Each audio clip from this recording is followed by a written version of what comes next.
Okay, let's see here.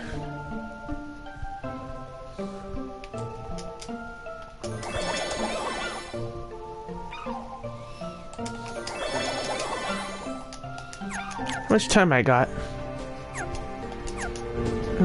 Not bad.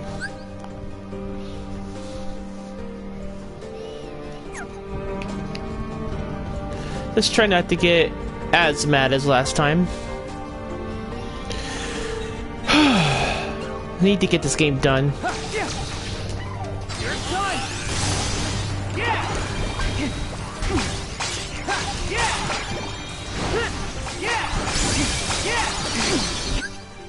Jeez, this is loud still.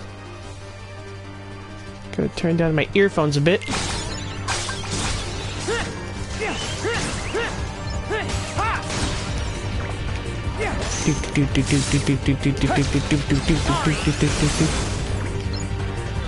Sorry for not talking much. I'm just like kind of blah that I'm back on this game again after all this time.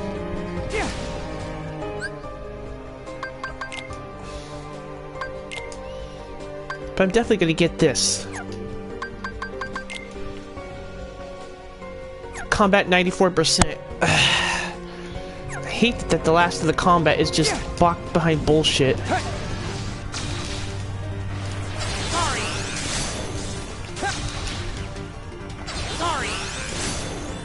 Where is everybody?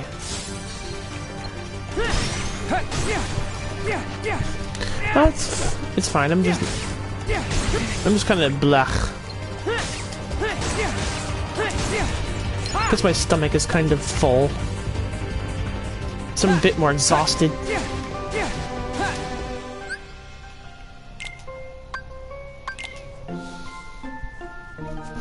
Okay. Okay, we were on E-Glider. Okay, I don't care about that anymore. We've unlocked every single point ability to you guys. We're done with that shit.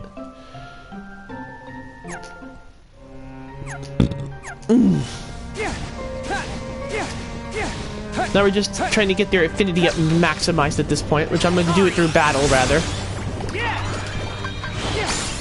It feels like it goes a lot faster if I do it like this. And it kind of keeps me distracted.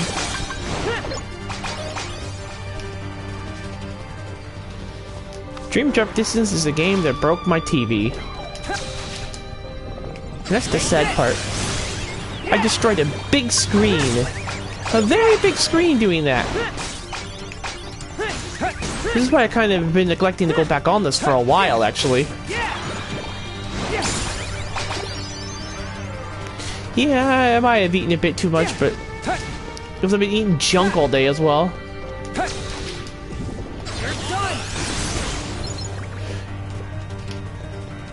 When I get into a certain mood, I just eat junk all day.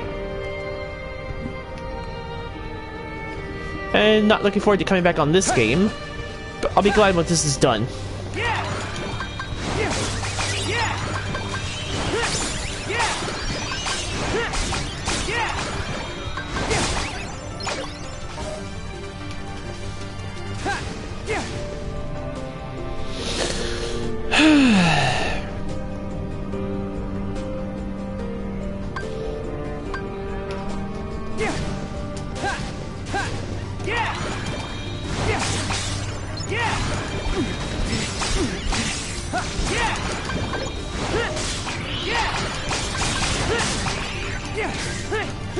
He's almost dead. Got them both. Oh.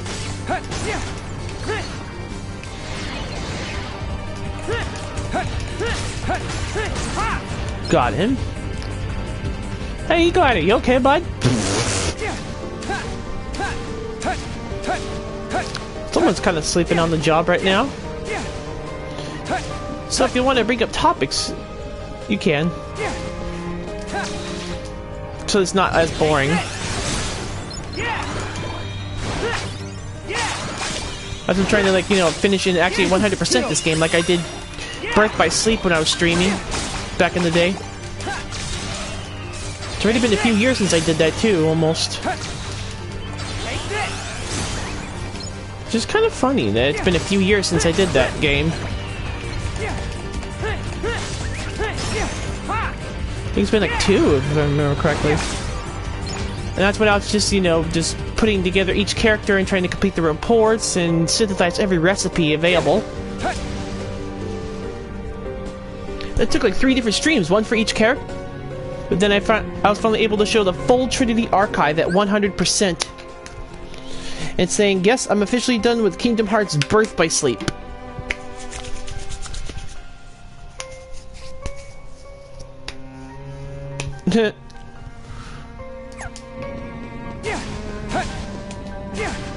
Winter's okay.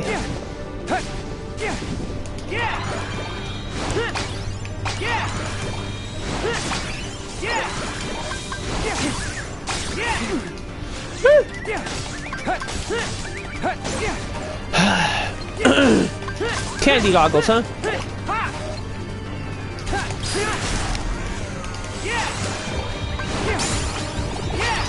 Electricorn, level up.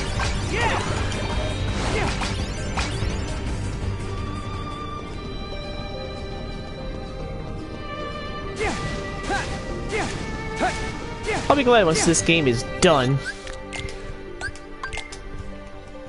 I thought Kingdom Hearts Dream Drop Distance was okay. But after I've been replaying it through it recently, I've been realizing that, yeah, this game is a lot more... I'm not sure of the right word. Harder than it is? I mean, it's hard in some parts, but not hard in others. And it's like, bro, what? This is like the most inconsistent game I've ever played.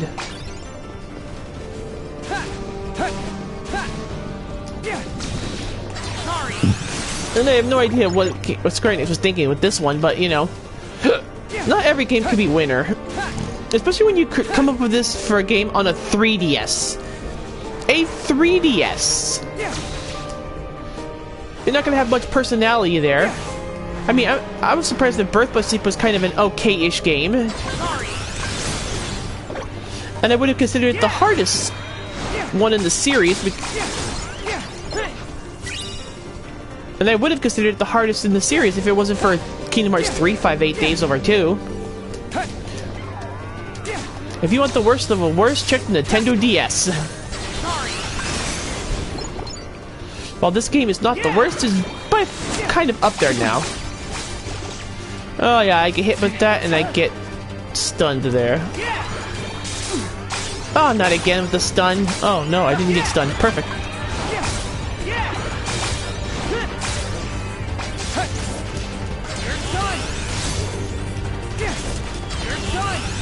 I can go on and on about why I like certain titles and why I hate certain titles. This one would be this one is now bumped down to the more dislike section.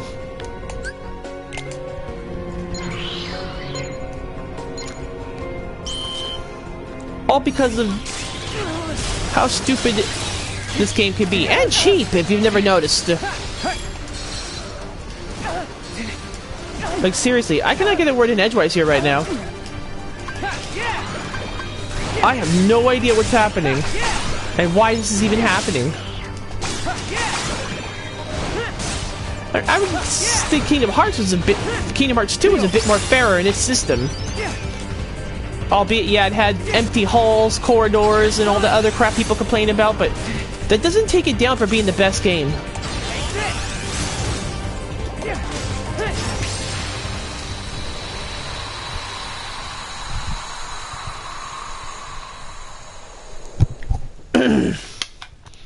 I mean, I can go onto this train if you want, but I don't really want to spoil too much for you.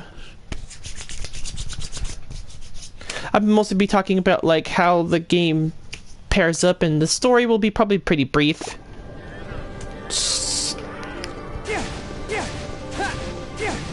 And probably as spoiler-free as possible.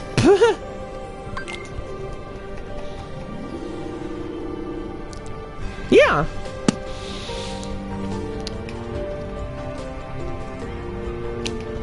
Yeah, but no, I don't want to spoil here. But if you want, I can talk about what I like and what I dislike about every single Kingdom Hearts game, but that's going to be a long, long thing.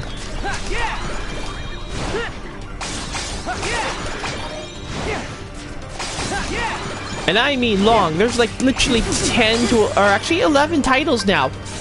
We are officially at 11 titles now. I should probably be spoiler-free is better. Yeah, seriously, that's what I was saying.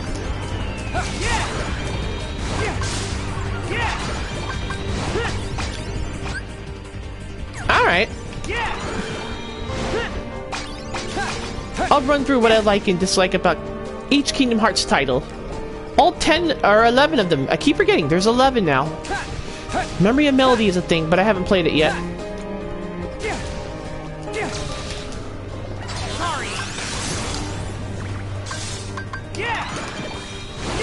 Well, let's start with the first entry. Let's see, Kingdom Hearts. Well, as a start off, that wasn't too bad. I mean, it was a kind of a weird concept to begin with. Pitching the characters from Final Fantasy and shifting them with Disney characters. It's kind of different, to say the least.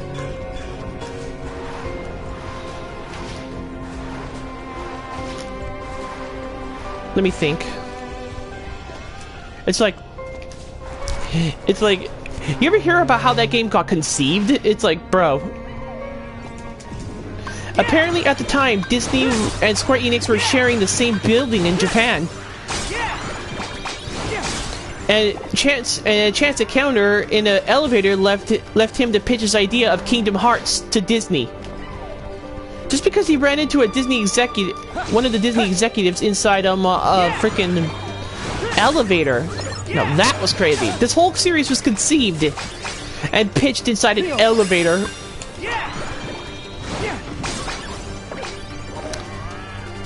An elevator, among all things. I mean, this is what I mean. It was more pitched, not conceived, but it was more conceived on a napkin. If I remember correctly, seeing the screenshots.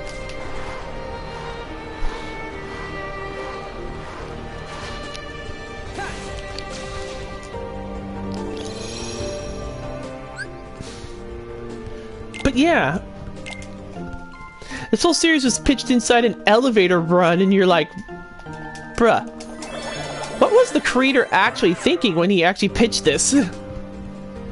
It's kind of interesting to think about.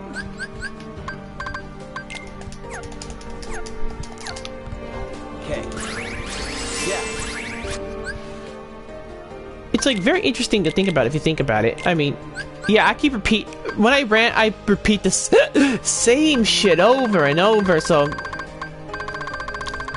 it gets annoying. But yeah, like I said, it was like pitched up in an elevator, if I remember correctly.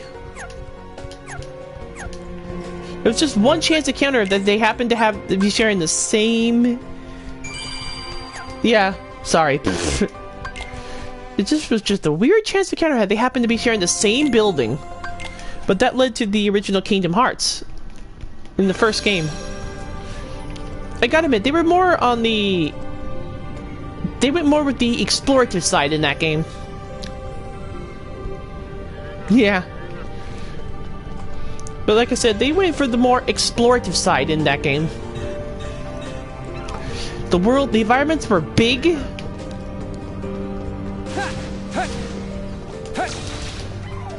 The story was pretty okay for its time.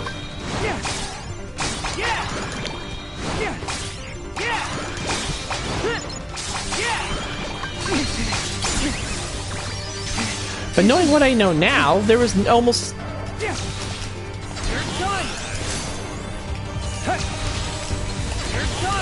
But knowing what I know now for what the Kingdom Hearts can become, it's like... This was kind of on the lacking side, if I have to think about it. Because this game told its story, but told you the least information about it. And I mean the least. It's like the bare bones minimum they told you.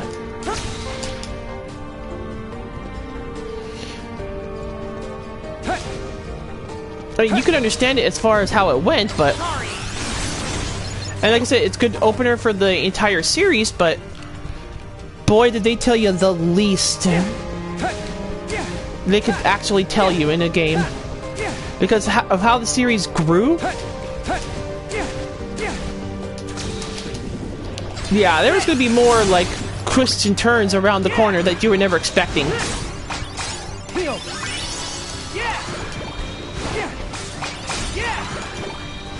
Including an idea that was in Dream Drop Distance that ended up being a stigma of Dream Drop Distance ended up being foreshadowed in the original Kingdom Hearts. And that was actually a bit of a shocker to learn. He might have had a lot of these ideas working in the background for some time.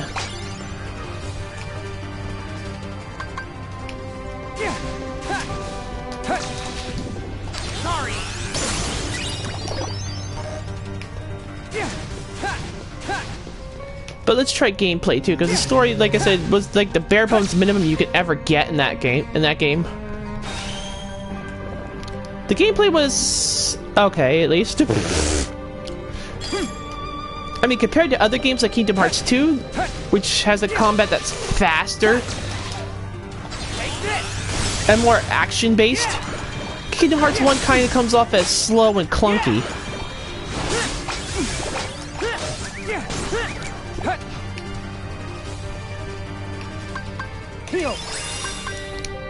And I swear to God, like if a game could ever move the slowest possible, it was probably Kingdom Hearts.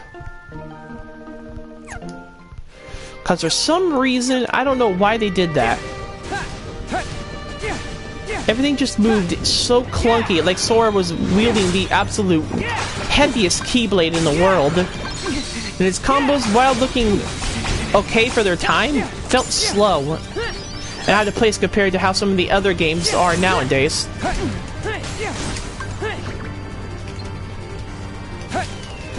Like, you see how Riku's moving? Just imagine if this were slowed down. And Sora's pace was kind of that slow. And it felt like he was more based on the ground than in the air, too. His air combos weren't floaty, that's for sure.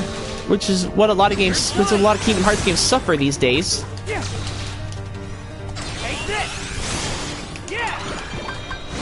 But his air combos were more heavier than other air combos.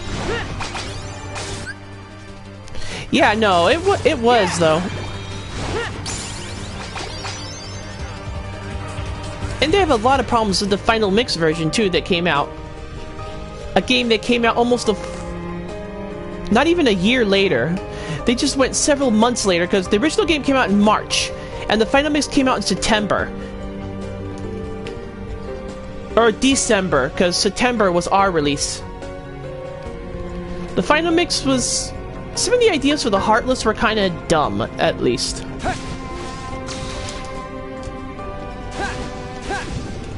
And especially the way Sora moved and all that stuff. I mean, some of the abilities in the game were pretty good, though.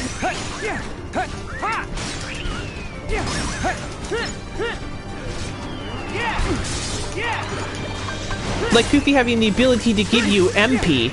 That was an amazing godsend for that game, but never repeated.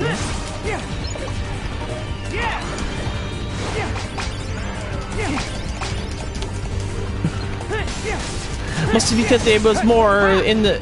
Mostly the MP was more different in that game, which is why it wasn't repeated. Because in the second and third game, you have an MP recharge now, basically. So I can understand why they got rid of MP gift from Goofy.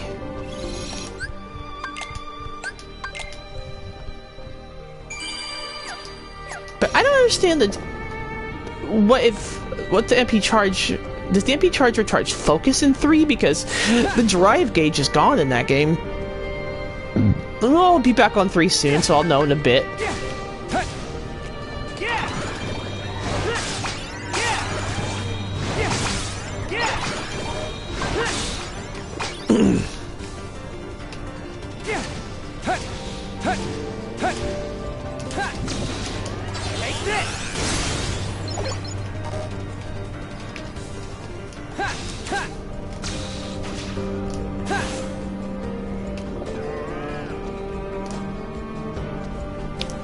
And as for their choice in worlds, it was kind of okay. They went with like some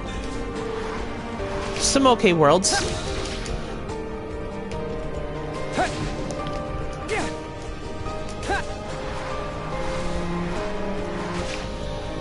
Like I have a lot of problems with some of the Heartless in the way you defeat them.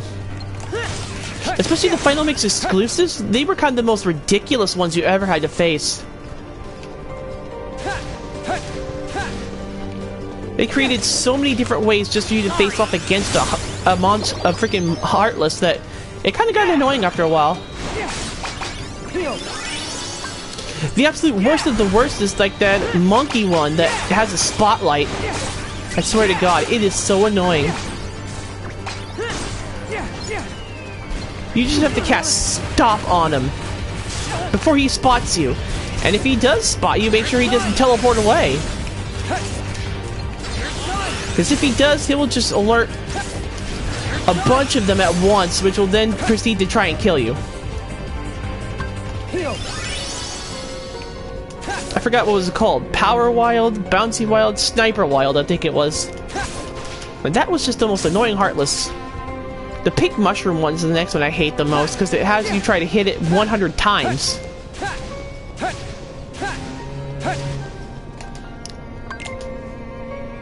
And in a game where Donald and Goofy attack a lot because you press the triangle button, having the triangle button force an attack because the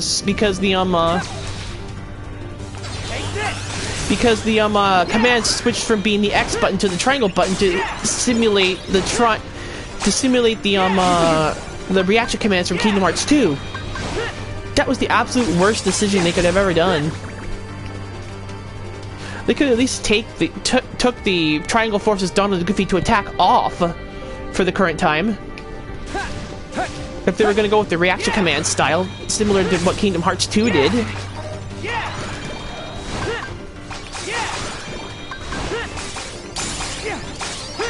I mean, don't get me wrong, I love playing these games, but some of these things are just the absolute worst things you can do in a game.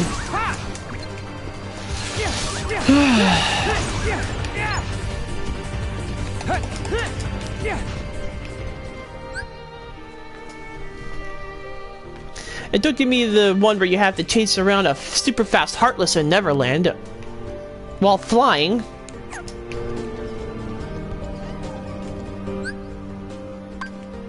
And then there's just the Neo Shadow, who's a complete dick.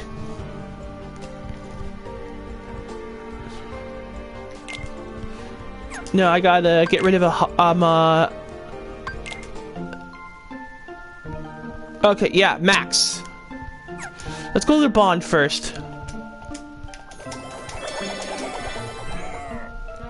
At least there's good stuff. The positives outweigh the negatives, right? In Kingdom Hearts 1's case, not entirely. I mean, it's still a good story to open up to, but compared to what Kingdom Hearts is nowadays, there's just so many better things down the line compared to 1.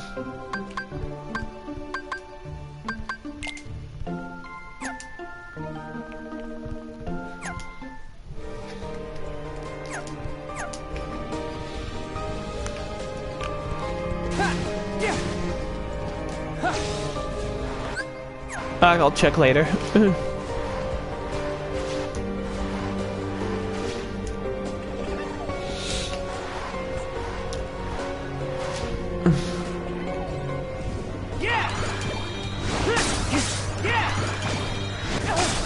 Like, and not to mention that they did the dirtiest thing they could do in a game in gaming history. Well, not dirtiest, but it was really bad for the time.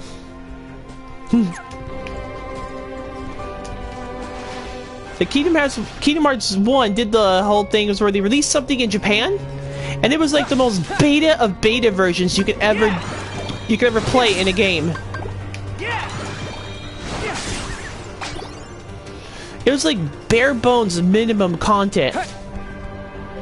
Then what did they do when they released the North American version? Oh, they added a few more stuff, a few more upgrades, a few extra bosses. The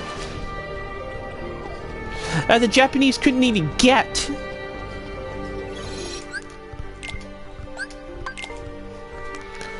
Only to months later turn around and release a final mix version that had even more content.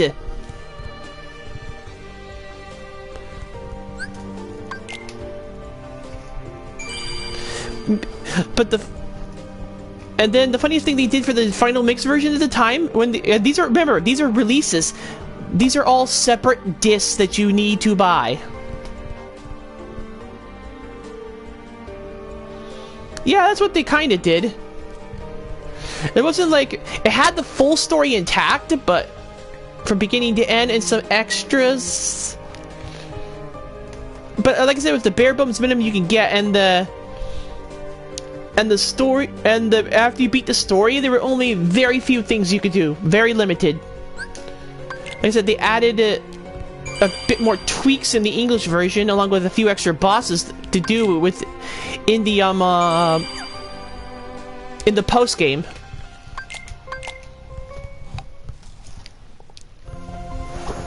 Only to turn around and do the same thing for the final mix version, and then re-release it only in Japan. All with English voice acting, but Japanese subtitles. I'm sorry, but what?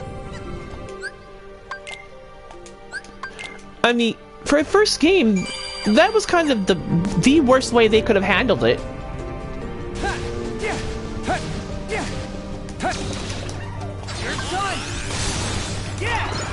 Not to mention some of their extra challenges are kind of bullshit.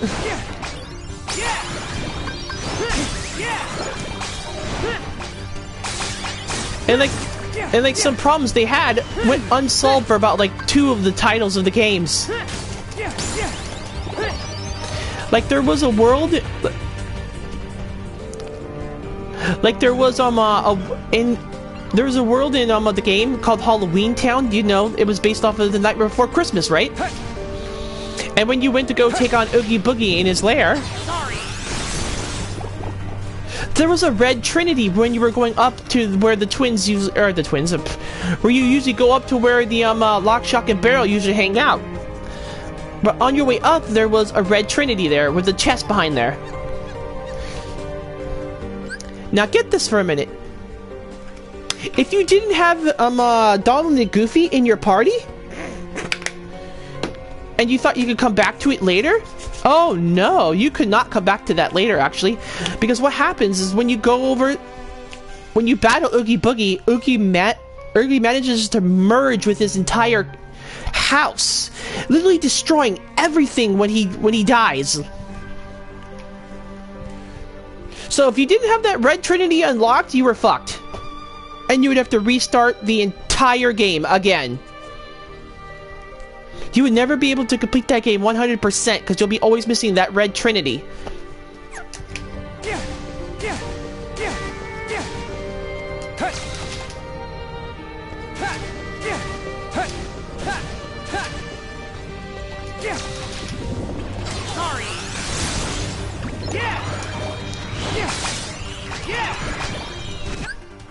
Yeah, that's what I thought. It was like, wow.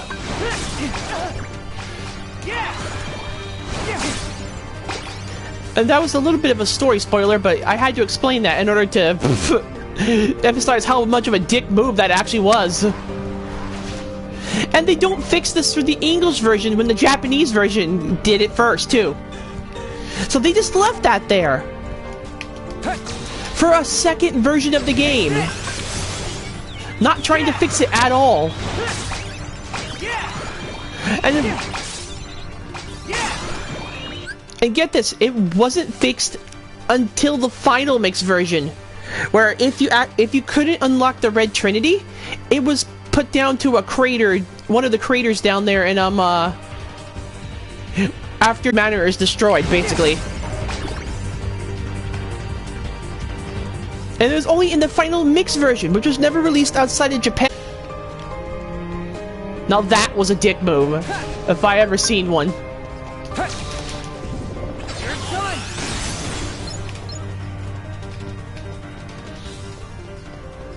I swear to God, that was like the worst thing they could ever do. Not to mention that that game is so explorative. Yeah, what? Yeah, wow, yeah, dick move, yeah. And not to mention that game is so explorative that even today, people are still finding out stuff about it.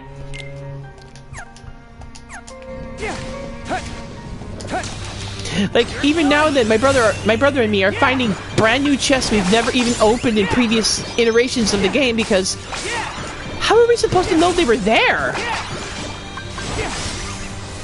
I mean, I tried to cover as much as possible in my original playthrough on YouTube, but even then I still had to add a few extra stuff that I didn't know was there. If you look at my playlist, there's like extra episodes that I didn't intend to do, but found out that stuff existed, that found out that this stuff existed, and had to do an episode about, because holy shit, this game, it's still crazy to this day. And this game wanted you to do the most amount of exploring. Oh yeah, a ton of replayability. But that's the thing, is I don't really want to play the game over and over and over again with how clunky the controls are. Which is why some of us never found this kind of stuff until later, because when we were being forced to play the final mix versions over and over.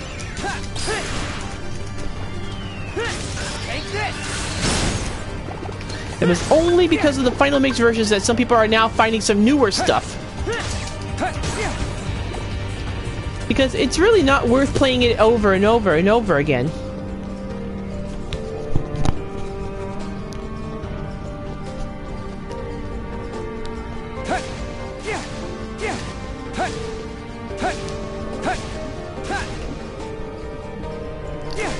Like I said, especially with how clunky Sora was, it was just bad.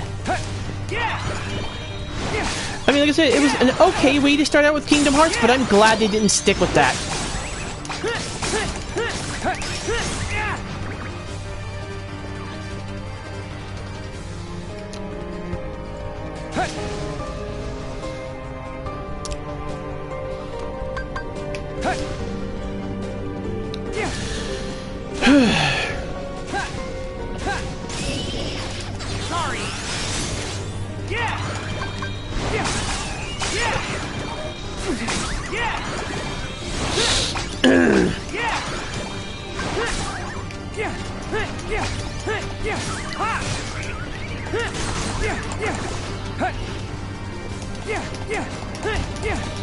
Alright, what?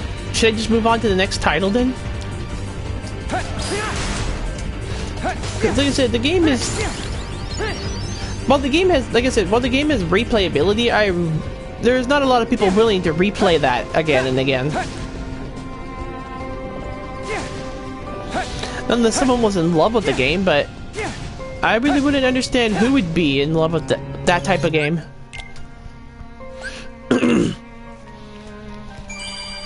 Alright, Kingdom Hearts. Let's move on to Kingdom Hearts Chain of Memories now.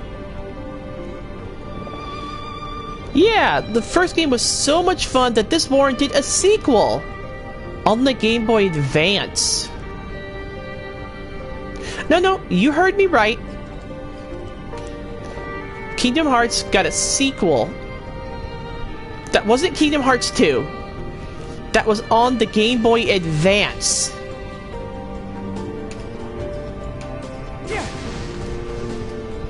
So, how do you think something like that played?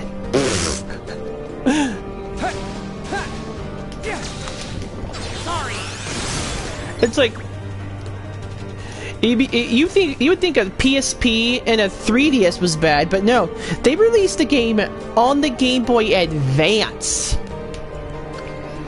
That's just probably the least amount they had to work with there. Because the Game Boy Advance wasn't all that powerful to begin with. Yeah, compared to other titles that were starting on the Nintendo DS, the Nintendo 3DS, and the PlayStation Portable, they put something on the Game Boy Advance, and it was like, okay, Square, what are you guys smoking for one? Where can I get some of that shit?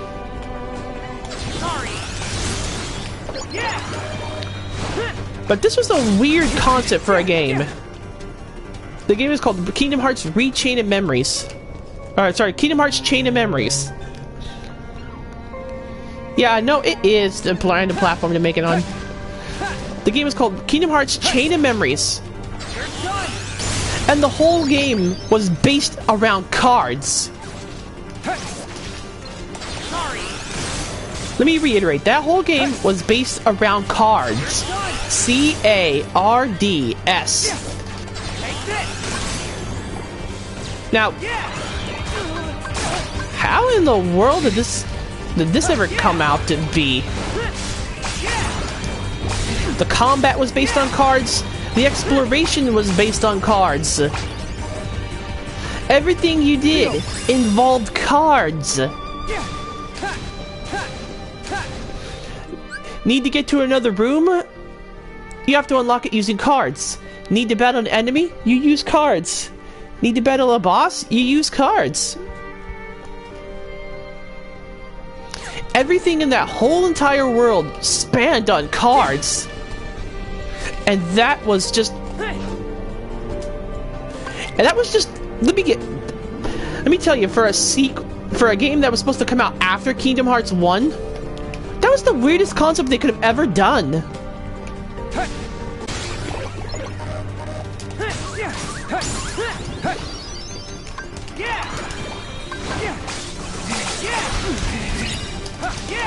And even the gameplay was some of the most complicated bullshit you could ever see in it.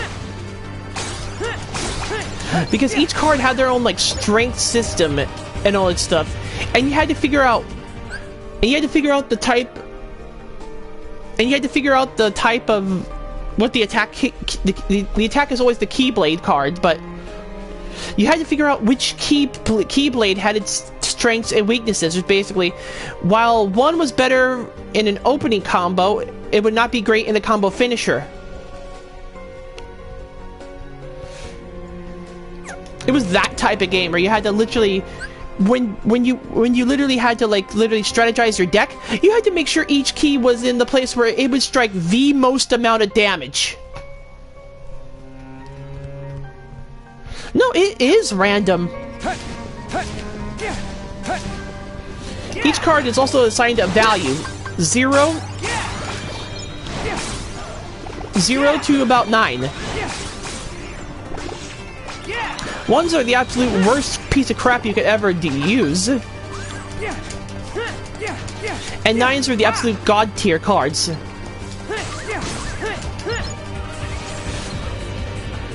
And as you can guess, you would play a card, and if your enemy played a value higher than you, that card would be broken.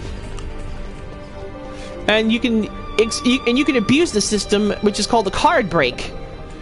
And catch a enemy off guard by doing it. But of course, if you were countered like that, your guard would be dropped. And it is as follows: a 2 could break a 1, a 3 could break a 2, a 4 can break a 3, a 5 could break a 4, and so on and so forth until we got to 9. Zeros were special cards, which could be great depending on the situation you use them in. If you play a 0 first, it could be literally broken with anything in your enemy's deck.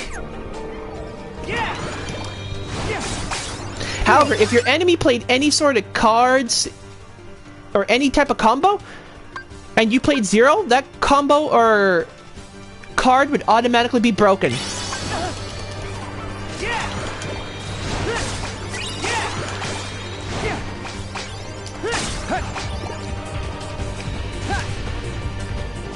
And to bring this even more display, and to bring this up to even more speed, they had card combos, where if you would trigger the L's and R buttons together at the same time, you could stock cards right near your health bar.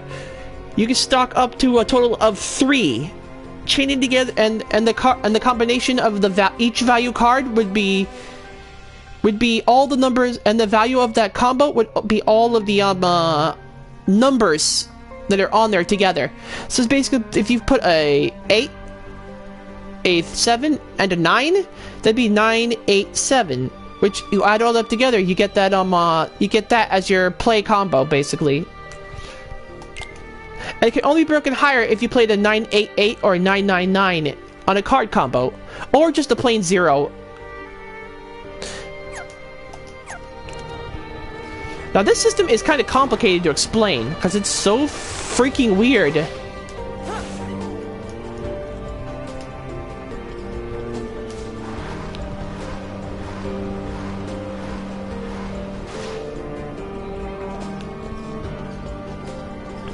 How many points do I have right now? So, did that whole explanation sound complicated?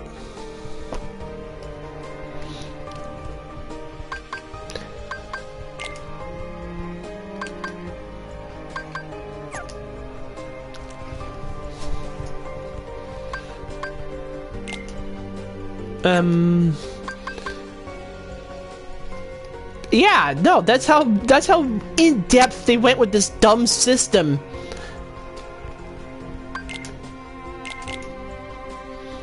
Like, that's how in-depth they went with this system for some reason. Still confuses me to this day on why they even went with something like this.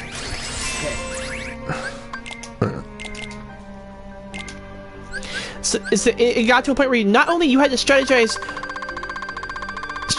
what cards you need to put in where for a 3-hit combo, but you also had to take into account the value your opponent plays, and basically try to outplay them with cards, basically. Still, what? And that's not even explaining how map cards worked.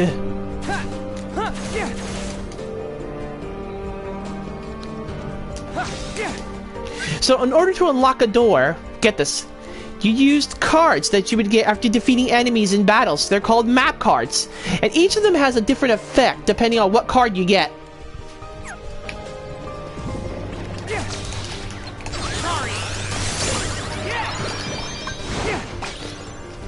Like, one card would be called Feeble Darkness, which would, when battling enemies, would -2 on the value of whatever they played. So, if usually enemy played a 5 for some of their attacks, it would be brought down to a 3.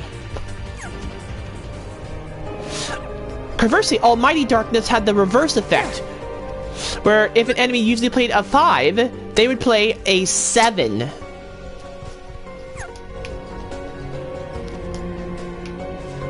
And they each had different colors for these cards too. Red, green, and blue.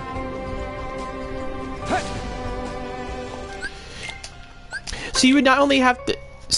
when opening doors, you would not only have to pay attention to the number that they had, but also sometimes the color.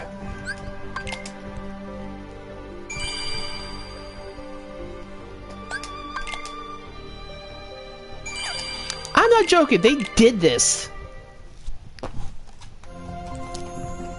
And it's like, Square, why? Just, why? Why even bother with a system that's that fucking complicated? And this is not even getting into the story, where it's, most of it is just a retread of the original game, except you're going through the same worlds again, with a new story element plopped on top of it. Like, I'm sorry, but what? This is why... Just based on how complicated this game was, I put it down as one of the worst Kingdom Hearts games I've ever played, because, yeah, What the fuck? Legit, I don't understand why they needed to do that. I don't know. Because it was so early in the series. And the first game would pretty much shock everyone. I wouldn't know if you would actually count this as a freaking cash grab, to be honest. I mean, the series was still in its infancy by this time. I mean, if it were like brought out now, yeah, that would be a cash grab. Because this series has the height popularity right now because of how good it is. But this was brought out so early in the series that it makes you question what Square was thinking with this. But like I said, it was a GBA game. They had so little to work with in that situation.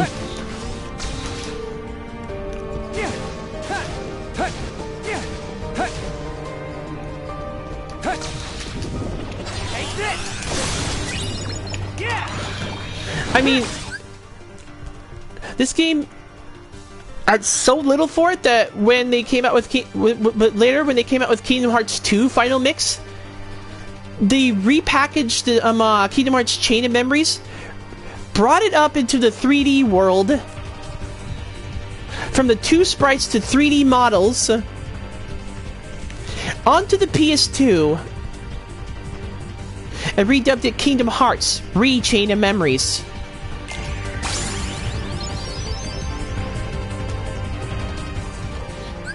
And this time they added difficulty levels compared to the first game, which was just always set at 1 difficulty. Which means, if you wanted to, you could make this whole card playing system harder. You're done.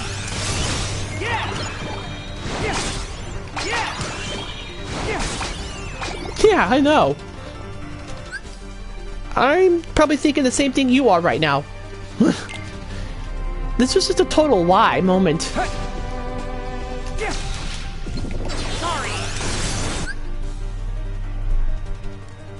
I know, right? Why would you want to make it harder? Compared to what you already were doing.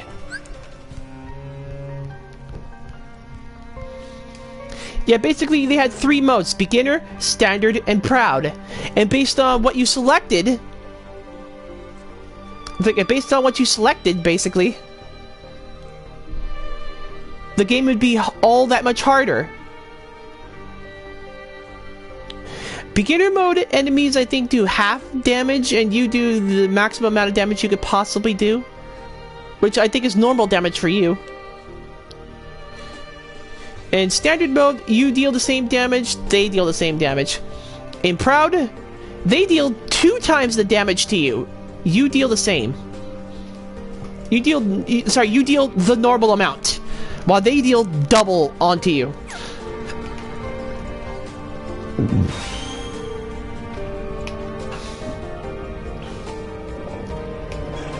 So, if you played Kingdom Hearts Chain of Memories on Proud mode, you'd be dealing with not only the heavy card system, but enemies and bosses dealing twice as much damage onto you. Twice!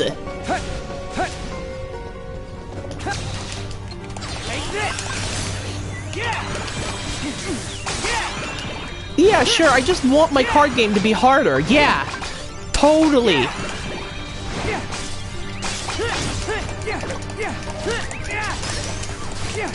Now, I'm just wondering what the fuck they were thinking with this game, to be honest. This was... Kill. Ready to take those out? Hello. No? Ready to take those? Yeah. Okay. What was that look? What you give those eyebrows for? What are you, Crash? What? What is that, Crash? Yeah. What are you, Crash Bandicoot? Eyebrows going up. Uh-oh, cat in here. Damn. I love the way he meows. Like he's crying.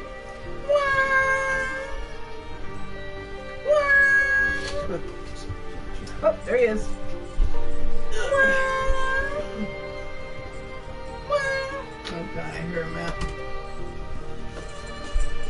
Come on, stupid. Told you I hear him out.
That's what it's all about.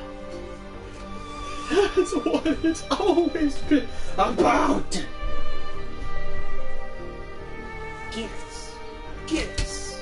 Gifts. And do you want to know what happens to the gifts? They come to me. In your garbage.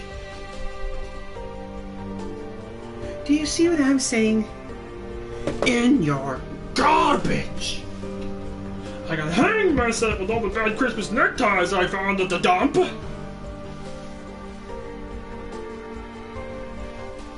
Avarice. The avarice never ends! I want golf ball, I want horseshoes, I want a pony so I can ride flies, get bored, and sell it to make glue! Look, I don't want to make waves, but this whole Christmas season is stupid. There is one teeny tiny thing that I find quite meaningful.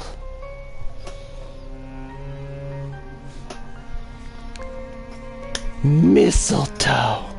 Now park her up and kiss it, Whoville!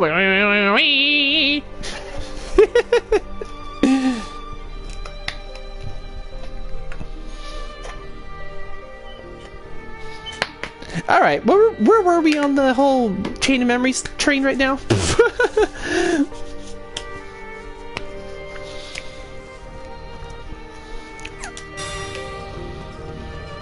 Am I going out? Okay. I don't remember where my train of thought was now.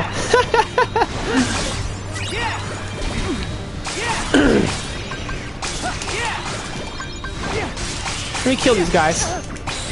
Bro!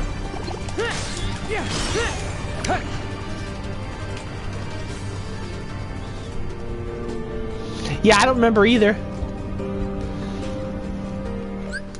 Let's see, I know I was talking about how the system got hard. The system is ridiculous and hard. And that's the whole gameplay element.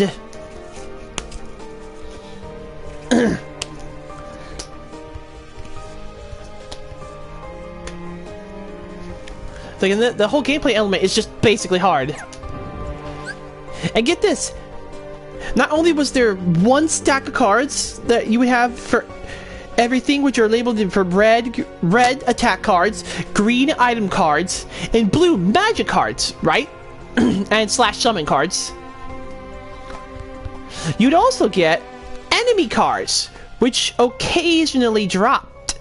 It was, and the and I think the drop rate was extended in the HD versions because holy crap, I got lucky with so much when I was going through that to make it for YouTube. A lot of enemy cards dropped, and you're only supposed to get that like maybe occasionally or maybe even very rarely, but for some reason they just dropped like crazy in the newer version. And in order to get an enemy card, you had to have like you had to leave that enemy as the last enemy killed. And he might drop it. The chance is very rare in a normal room, but if you use stuff like Teeming Darkness, Almighty Darkness, and Looming Darkness, you get that increased. And each enemy card has their own effect, ranging from just regular Heartless to bosses even. Luckily, you don't have to wait for the boss to drop it. They just automatically give it to you, but just imagine how much harder that would have been if they said, okay, rebattle the same bosses over and over and maybe you'll get their enemy card. Just imagine how much harder that would have been. I would have screamed.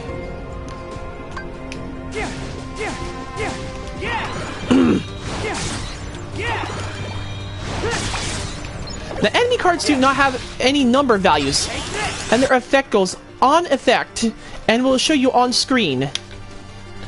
And they each have different effects, ranging from adding to your value counter to holding a slate to not be broken, or maybe even double replaying a slate. It all depended on what the enemy card you used. You could even have an HP regen, which is kind of cool, to be honest.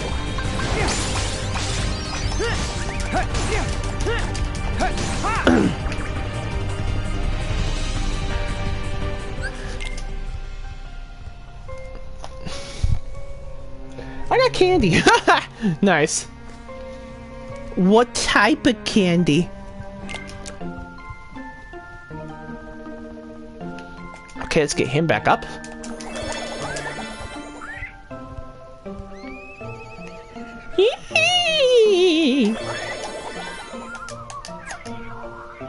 Yeah, I get tired of these guys.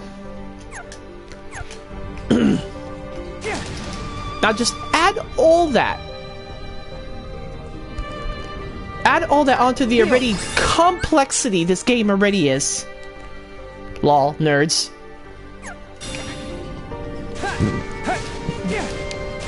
So now just add all that onto the complexity of cards. And get this, some rooms, they're all different too. Ranging from starting enemies at half health, starting enemies stunned, raising your attack cards, magic, or item cards, their values, or raising enemy values or decreasing enemy values, creating a save point, creating a room where Moogle sells cards. Those are just examples of what the rooms are in that game. There's even a card where they just slow down Heartless entirely to having Heartless relentlessly attack you. There's all sorts of rooms you can use at your disposal.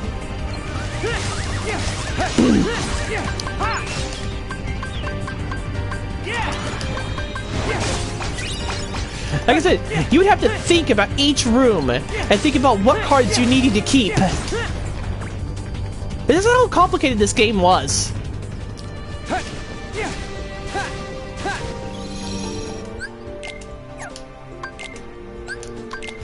And to top it all off, you could even play a proud mode, where you could double the enemy damage at you, and it's just like, bro, what? And this whole game was just beyond that ridiculous. I am just sorry for anyone who likes this game, but it's just complete and utter crap.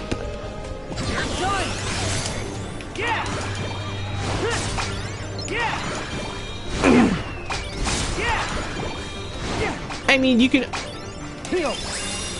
Kingdom Hearts has become such an interesting game that you can find one mechanic that breaks the whole game. And in this game, in the PS2 versions and on, that was the Sonic Blade slate, which would not only flinch an enemy, but it would flinch them where they were just good thrown backwards. And as long as you... And the enemy, as long you would have 6 to 7 hits with the Sonic Blade. And every time you press triangle or press the A button to keep raving, you would hit the enemy. But it was tracking in the PS2 versions to where you would just go boom, boom, boom, boom, boom, boom, boom, boom, over and over again. That's what mostly my playthrough consists of, just completely abusing the shit out of Sonic Blade.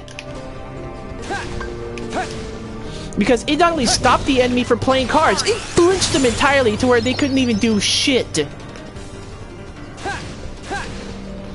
So I would take like the easiest road out as much as possible for this game. In fact, I take the easy road out for a lot of my games.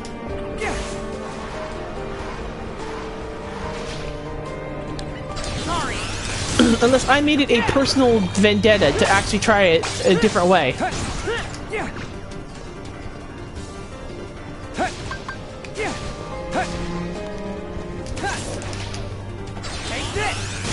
But yeah, you say it's crazy how anyone would like that, but this game has its fans.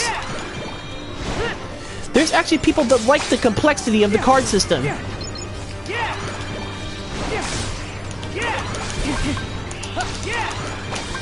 Hey, I have no idea what is with them.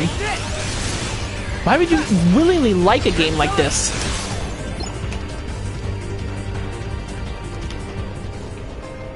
And even went so far as when they came out with the PS3 version and on, to base the trophies off of not only playing the game once, but playing the game 3 times. I mean, luckily you only had to 100% it once. But they made you play every single difficulty in the PS3 version. And not only that, this game has a hidden second game inside it.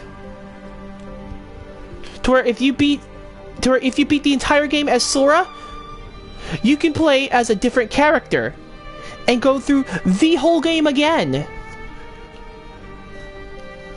But with a different character and a second side of the story.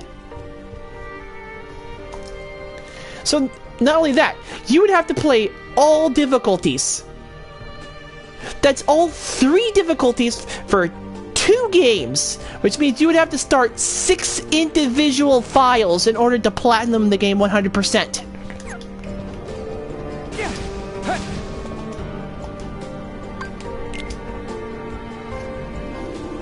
Oh yeah! This game is so fucking convoluted, it ain't funny.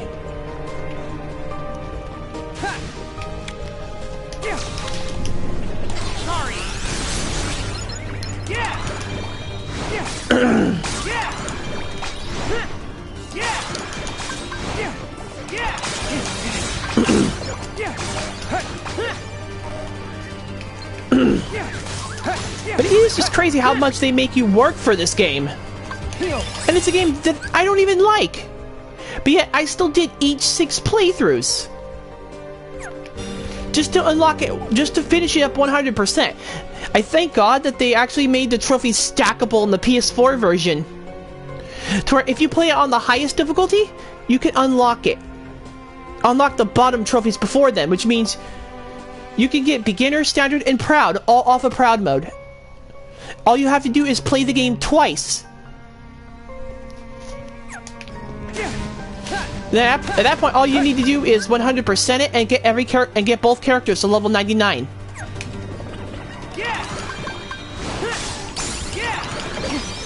And you also have to get every card in the game as well. And do some of the most convoluted tasks of all times. Like waiting until your HP is below 2% and then healing. Or 5% and then healing.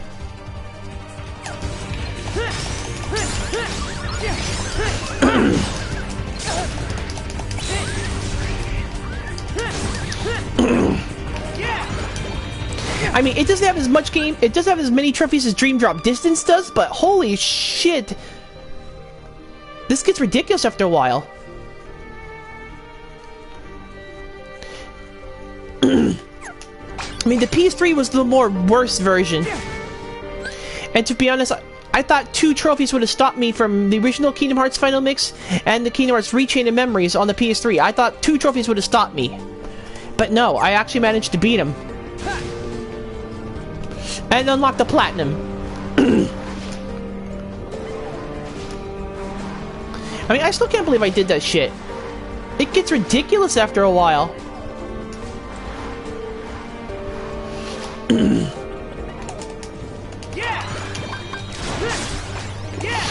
It's like, it's only gotten more ridiculous the more times this game has been released.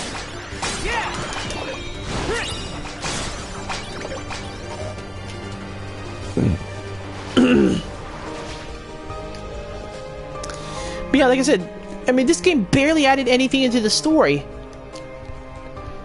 And it only just gets you ready for Kingdom Hearts 2, which was the actual true sequel of the game.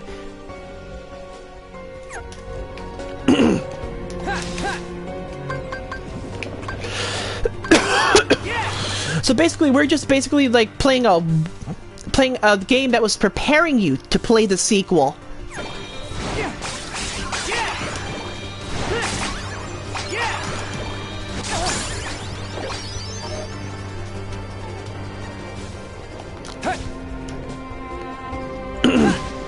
I mean, it just got ridiculous after a while.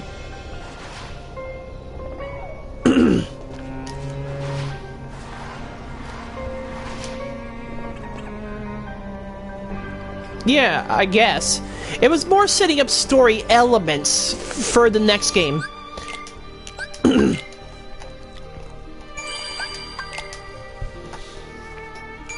It was just basically getting you ready for Kingdom Hearts 2, basically. So it just threw in some story elements so that was basically there, and they could explain it. And then set you up for 2 on what Sora and Donald and Goofy were doing in that game. I mean, it's not as long as the bridge between 2 and 3, because they did like a 5-6 games in between that to explain what's happening in Kingdom Hearts 3.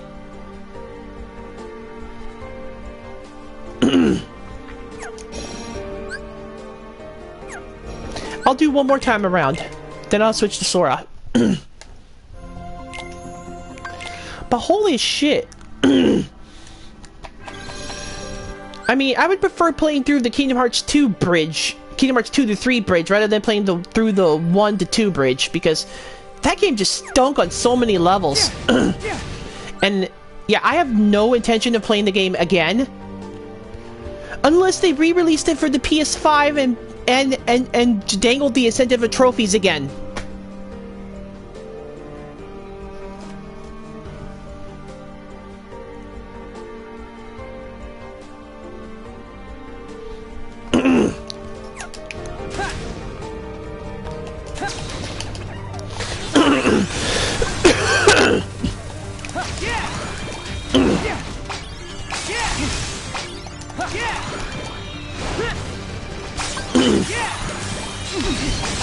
Well, I think we understand how bad Chain of Memories was.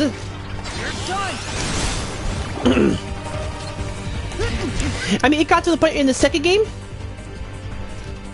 In the second game, when you played through the whole game the second time.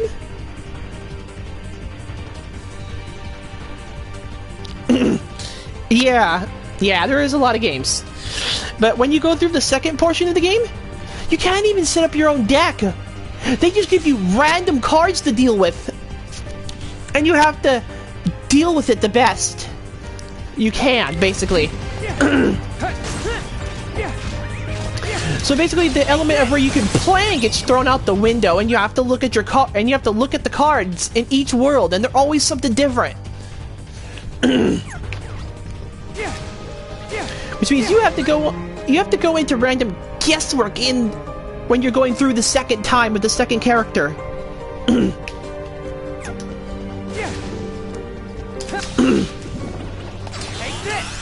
I mean, no other game was this complicated. And if you wanted the most complicated game in the entire Kingdom Hearts series, I tell you it's Chain of Memories. Because of how much you have to understand in order to play it the most efficient way.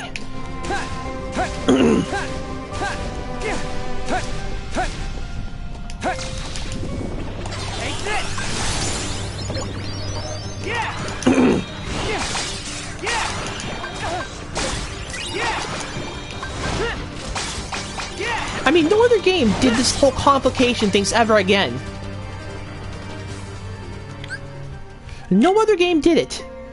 It was just Kingdom Hearts Chain of Memories that made things so complicated, it was ridiculous. I don't care how much you change your stupid disposition. I mean, not even this game, and this game is kind of ridiculous too, but it's not as ridiculous as Chain of Memories. And for a while, it was my most hated game in the series.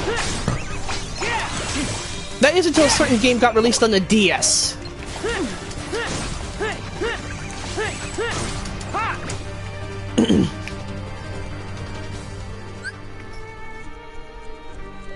Okay. Shall we move on to Kingdom Hearts 2? I think I'm done talking about this train wreck.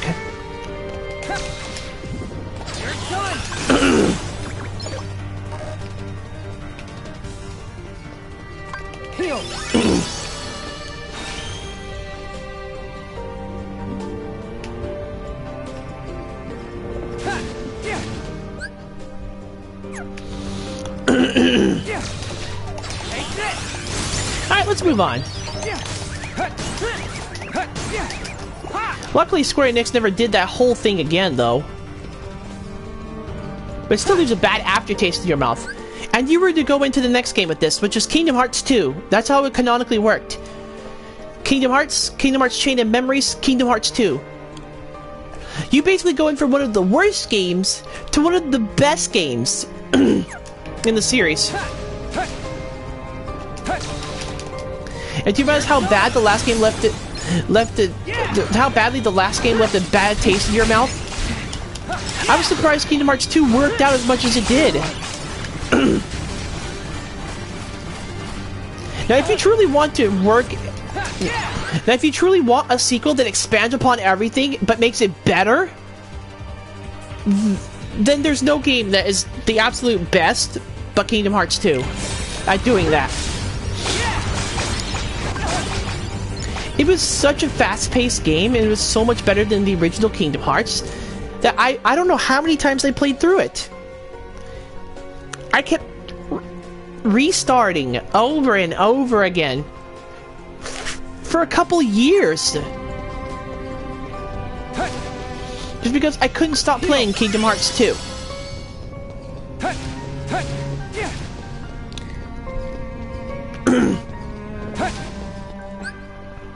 Well, the game goes off basically... It's sometime after the supposed sequel. About a whole year to be exact. Let me tell you, the story is one of the best games you could ever play. The gameplay is pretty good too.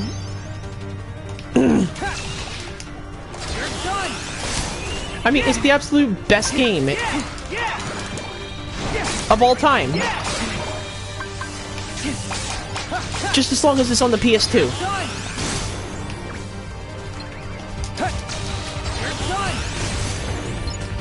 Yes, I don't know what they did to it in the PS3 and 4 reiterations, but they kind of wrecked it.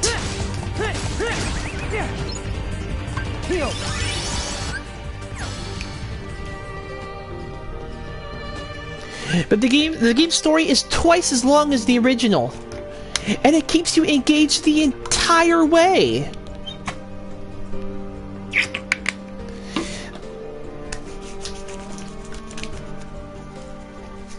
Like I said, it keeps you engaged the entire way.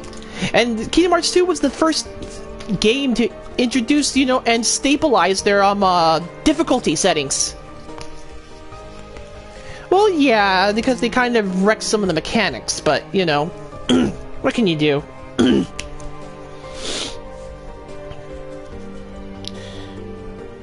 Because in the original Kingdom Hearts, all you got was basic, normal, or expert in the original Kingdom Hearts.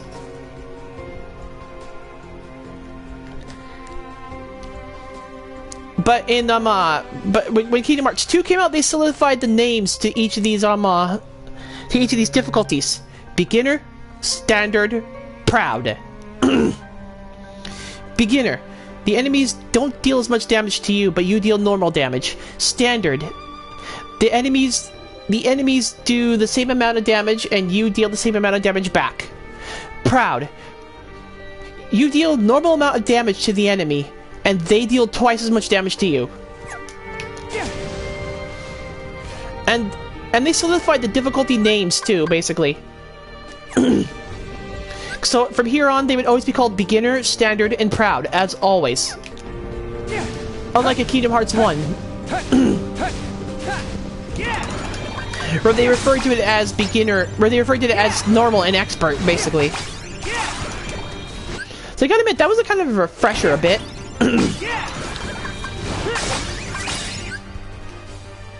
But this game is something that made me play till the end, and even go out of my way to 100% it every single time I played.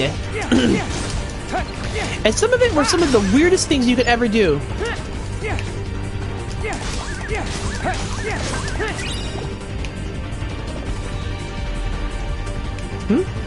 Who's alive?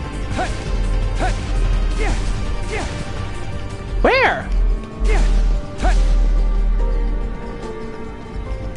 Alright, where are you, bitch? There you are. Sorry, let me kill this guy.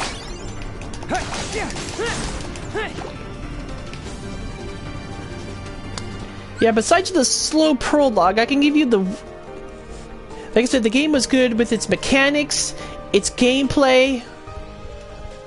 Its story is one of the best it's ever told. And pretty much everything is up to par. And quite fun to play. I've never found a game where I've had this much fun over and over. Now, there are some flaws, don't get me wrong. Every game has its flaws. And one of the flaws would be the tutorials of the game. It is absolutely slow. It sticks you as this character that you don't even know who he is at first. But you slowly get to know him. On who he is. But this takes over the course of a few hours if you have to play through 6 different days with this guy. 6 days!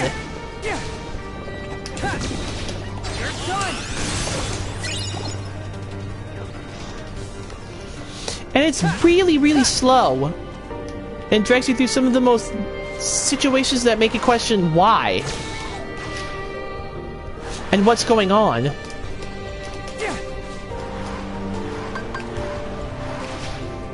But once you get your hands on Sora, like I said, but once you get your hands on Sora, the game just starts charging through and gets good. Oh yeah, that is a super long tutorial. Like I said, once you pick up Sora, the game's all smooth sailing after that, and it's one of the best you can ever play.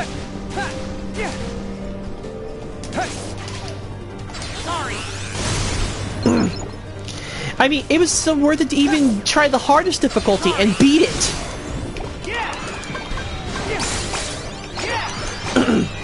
It was the absolute most fun I ever had.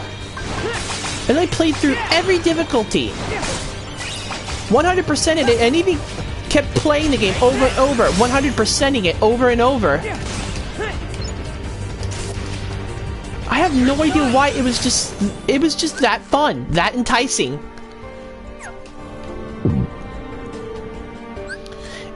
And it expanded upon so much. Like in the original Kingdom Hearts, you had a journal that Jiminy Cricket was keeping. Like, it was just there to be there. In the second game, you can actually complete the entries and get a Mickey symbol next to them. Like the symbol of Mickey Mouse, basically. And once you got that symbol, you knew that section was complete. And that little bonus added incentive to complete the game and uncover every single thing in the journal. Which was the absolute most fun thing you could ever do. For some reason, unlocking those journal entries just provided good challenge. The combat was never unfair either. It's to the point where they made you want to, like, you know, if you were losing, make you see what you... It made you see what you were doing wrong, basically. It was basically the best game with its learning curve.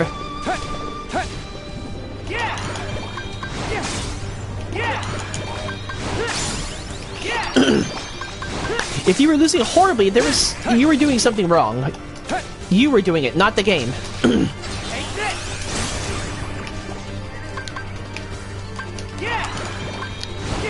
I gotta admit, I mean, it was, like I said, it was fun. I cannot stop singing this game's praises enough.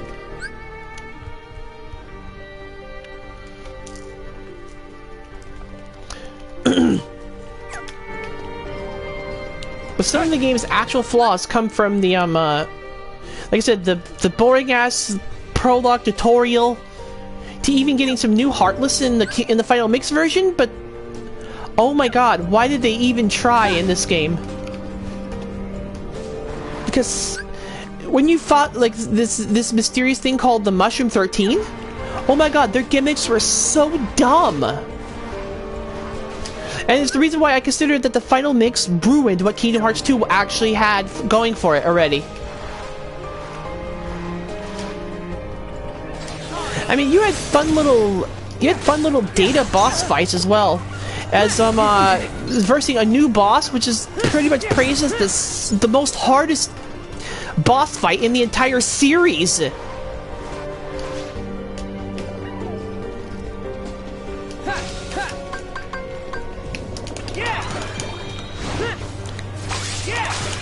Even the series creator goes on record saying that, yeah, he's pretty difficult to beat. And that's a guy who knows how to play the game.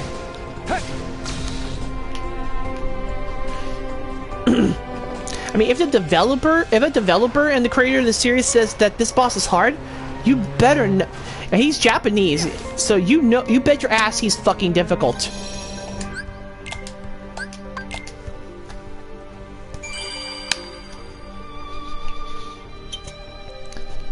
So I gotta say, the weakest points are probably like the tutorial, the Mushroom 13, Final Mix where they changed some mechanics.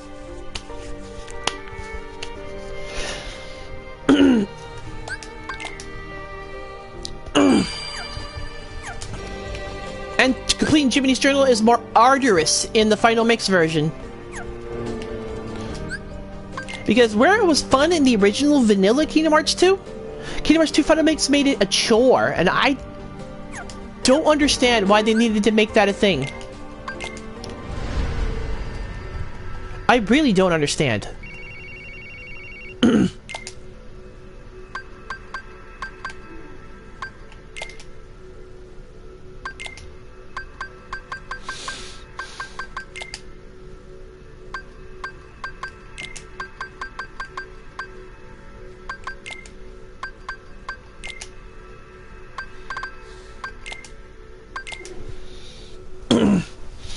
Yeah, I really don't understand why they had to mess with it in Kingdom Hearts 2. But it was like I said, some of the worst things I've ever dealt with in my life. Alright, let me change my party real fast. Let's see, I have you currently in the stack. Along with the Electricorn, I believe, wherever that fucker is. There he is. And E-Glider, I remember. E-Glider. Where's E-Glider?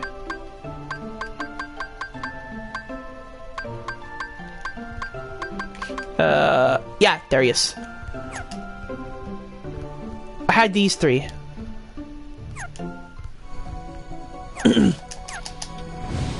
Yeah, I thought they would, like, you know, improve upon it, but they actually made it worse. Like, they had these sick-ass animations where you would press triangle, and you would do so much for the game.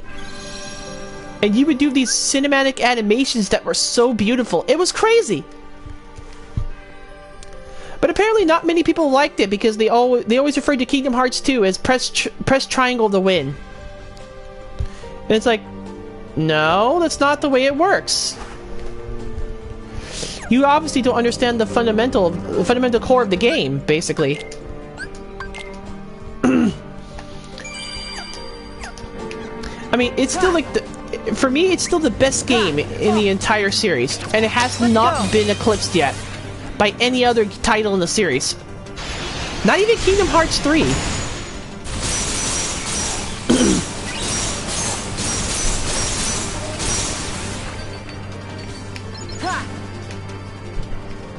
And yeah, and like I said, I have been waiting for everyone was waiting for Kingdom Hearts 3 for so long.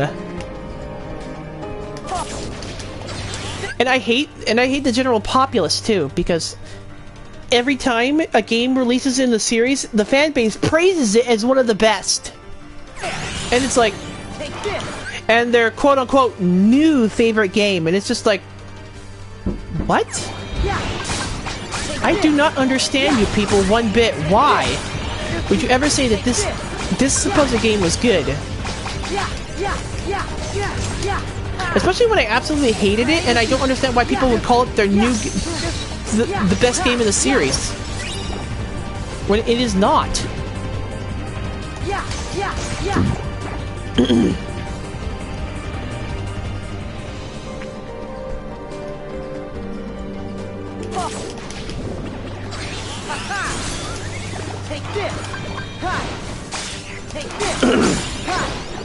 Take this. Yeah. Take this. Yeah. Hey. Yeah. Hey.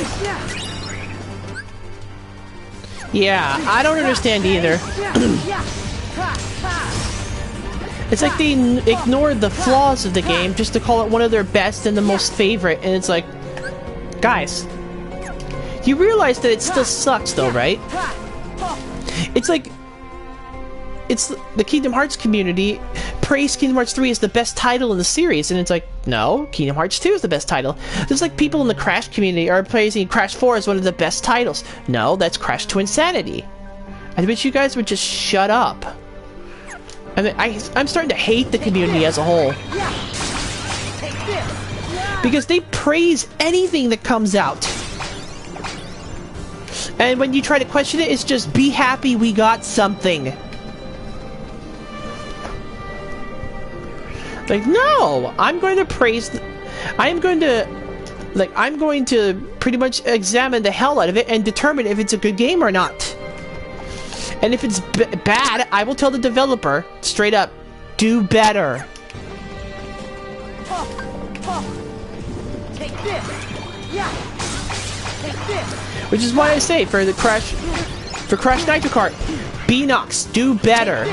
For Crash 4, Toys for Bob, do better. Hey. Yeah. Hey. Yeah. Hey.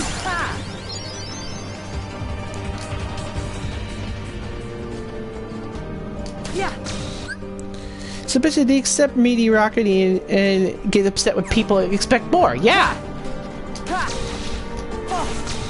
It's like, excuse me if we want an actual good game to come out for our favorite series, you know?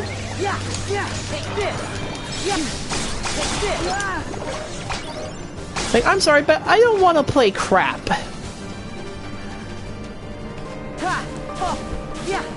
Which is why some of the series and some of the games I played, only one title has ever been the best, and it's never been repeated.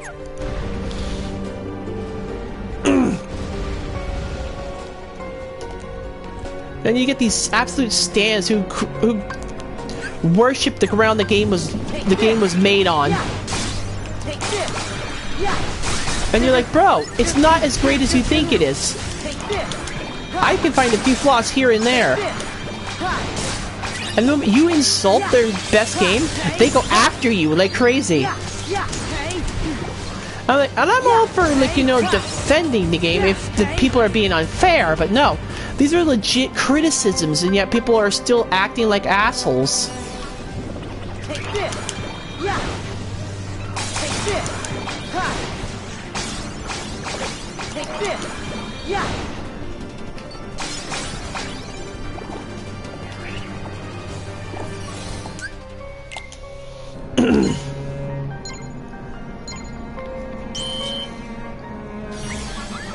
Like, and I'm sorry, but I know, but where it's fun for some, others are not as fun. Yeah, this is one of the worst I've... no. I cannot do that. Oh, jeez. Well, I guess let's go.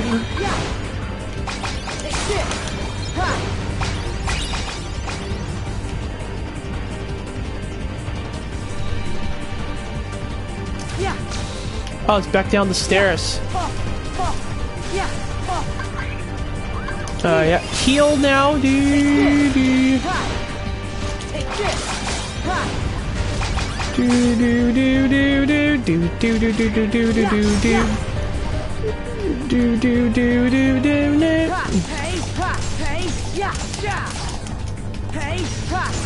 And yes, I can admit, the games I favorite do have flaws.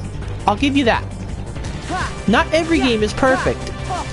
They have something I don't... Each of my favorite games has something I don't like. And I can basically tell it off to you right there. But still, that doesn't drag it down enough to make it one of the worst games in the series. It got to the point where the fans of Kingdom Hearts 2 tried to, you know, tell them that the Kingdom Hearts 3 was not up to snuff, and Kingdom Hearts 3 stands just exploded and started a war between Kingdom Hearts 2 and 3 fans, basically. They just continued spitting bile and just continued insulting everyone who brought up legit complaints about the game.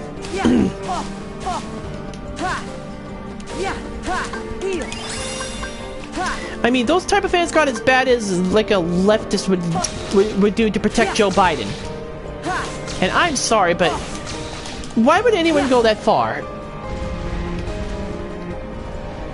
You would get people who would dox people just because they don't like your favorite game. Because they didn't like Kingdom Hearts 3, and it got ridiculous after a while. Like, I'm sorry, but if you have to literally sell someone's position out just because they don't like your favorite game, there's something wrong with you. Take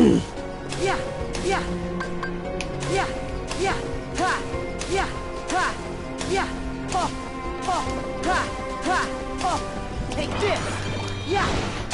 Take this. Take this.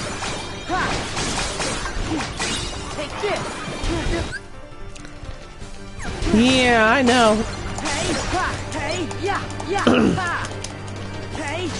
I mean, I've even seen fans like literally dox people just because they don't like their favorite ships. Their favorite ships.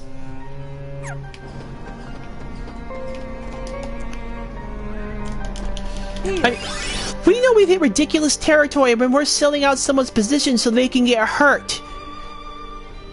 Just because they don't like a certain pairing or don't like a certain game and they bring up legitimate criticisms.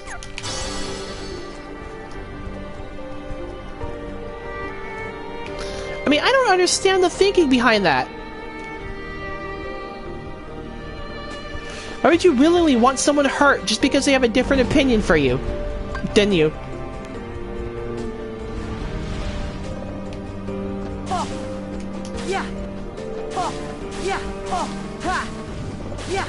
Take this. Take this. Like, as far as I've ever seen, I would never want anybody hurt just because they have a different opinion. Take this. Take this.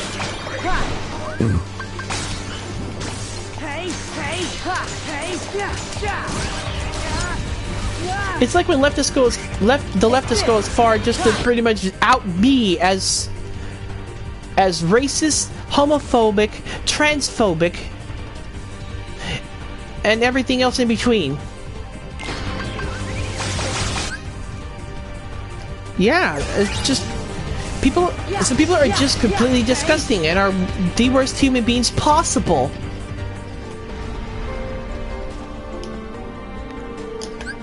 Like, I'm sorry, but if you have to go that far just to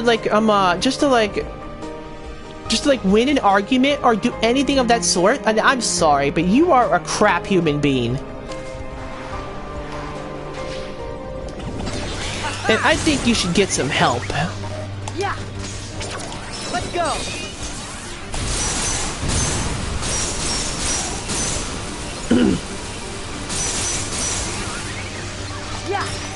Take this. It's like, people say I spread hate, but I've seen so much people spread so much worse. Take this.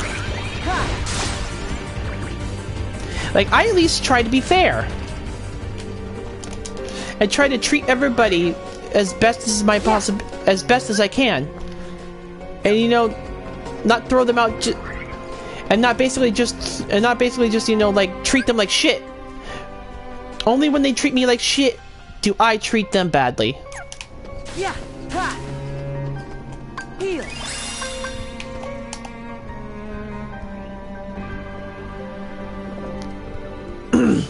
Take this. Take this. Yeah. Take this. Yeah. Take this. Yeah. And, like I said, it has to be done to me first before I actually go off and do something horrible. basically. Yeah. Hey. And not to say that I don't do something horrible, but I'm more like, you know, just tell people off. That's the best I got. I know I can't hurt an individual because that's against the law. I know I can't dox people. That shouldn't be a thing, because if you have to dox somebody, you're a horrible human being. Take this. Yeah. It's like, I'm just sorry, but there's just so many lines that some of these people are crossing.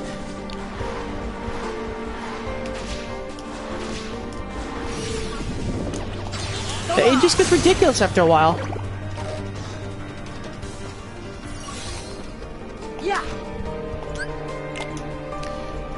It's like we live in an age where people get so freaking butthurt about everything. Everything has to be watered down, including the truth. Take this. Take this. Yeah.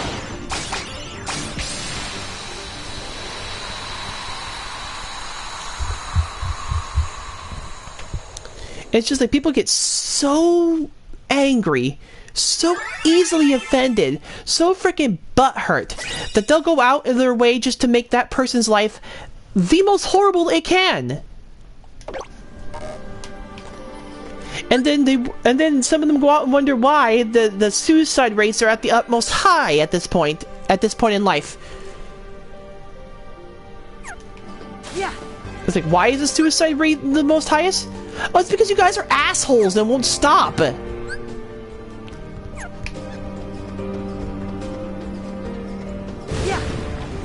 Take this. Yeah. Take this. Like, why are people killing themselves? Oh, because there's no other way out at that point. Hey. Yeah. Hey. Yeah. Yeah. And they feel their only option to escape this persecution is by destroying their life. Like, I'm sorry, but when a person gets to that point, I would think that we would have to, you know, examine ourselves as a society, like legit. But no, it happens every day still, and no one's doing anything about it.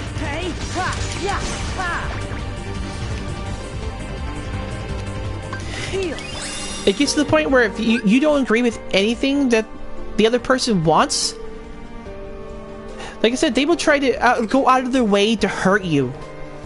Legitly, they will go out of your way to make sure your life is a living hell.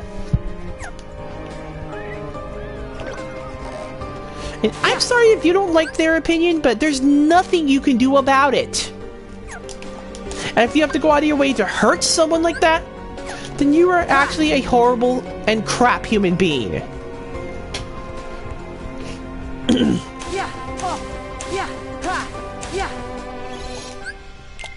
I said, I don't judge a person based on race, sexual orientation, gender, or anything of the sort.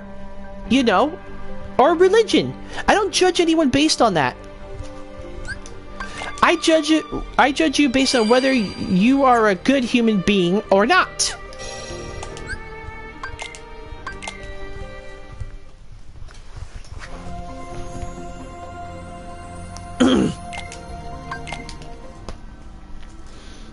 And it's like, I just don't understand what is wrong with today's society.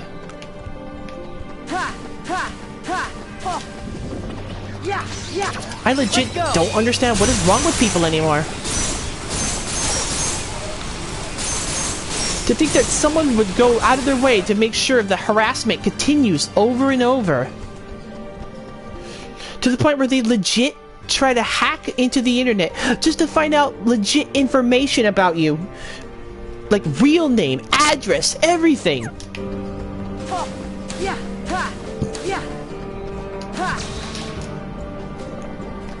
And it's like, what is wrong with you people? Can't you just act normal? Take this. Take this. Take this. I was like, I'm sorry, but when did we lose common sense with people? I don't understand. I mean, people in the 90s were kind of dumb, but they weren't that bad. It's just like each decade that goes by, people get worse. And right now we got like people on my Twitter that's just trying to say that I spread hate. Legit. They're trying to say that I spread hate even though I tried my best to act like a decent human being every day. And just because I don't agree with them, they go out of their way to just destroy me. It's like, bro, what? And it's just as bad as when it's just as bad with the YouTuber PewDiePie too. He just says one bad thing and next thing you know everyone just goes off on him. We got to the point where people think that people who are subscribed, following, or doing anything, or watching any of PewDiePie's videos are just completely neo-Nazis. And it's like, what? Yeah. I was like, I'm sorry, but what? Take this. Listen, just because a YouTuber said something you don't like does not mean you get to go off and call them Nazis. I'm sorry, but I mean that's the leftist go-to thing too, because they've actually accused me of that as well. It's like, no. I will tell you right now. I'll tell you right now that leftism and leftists and the Democrats are literal fascists. There's no two ways around it. They're doing everything they can to control America.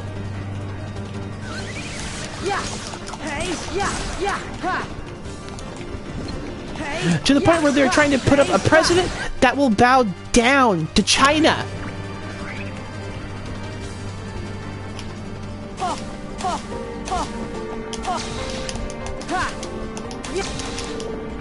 And some people want the capitalism destroyed so much that they just want communism, but they don't understand what the real world consequences of what will happen if that actually goes through. Like, I'll tell you that a lot of these people are going to be upset when they find out that they're going to actually be forced to work for a living. Like, legit. They will be literally forced to work, and then if they don't work, they will be shot down. Like, communism does not deal with that kind of people. They murder anyone that doesn't agree with them.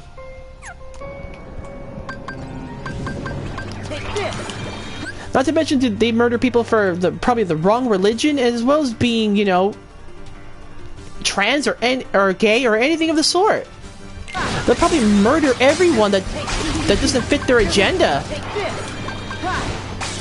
And I'm sorry, but when somebody has to go that far just to control people, I'm sorry, but I'm gonna call out the bullshit that this is becoming.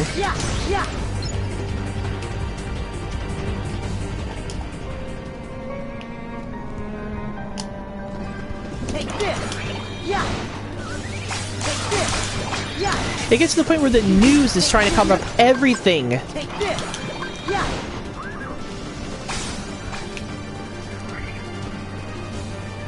And I mean everything. I don't want to say too much because I don't want the stream to be taken down or anything of the sort. But yeah, it does get ridiculous after a while.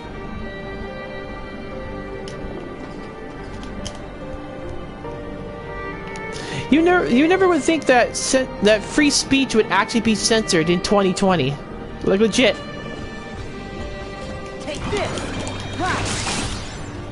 Gets to the point where people harass other people. Oh yeah, Christians getting killed for being Christians all over the world, but leftists still attack us and act like we're bad. I know, right? It's like, I'll be the first one to criticize Christianity as a whole. But I think it's kind of unfair how the world treats them.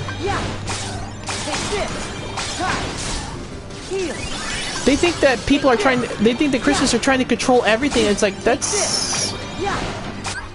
And from what I've seen, it's completely the opposite. Everyone is like, the left and the Democrats are trying to control everything.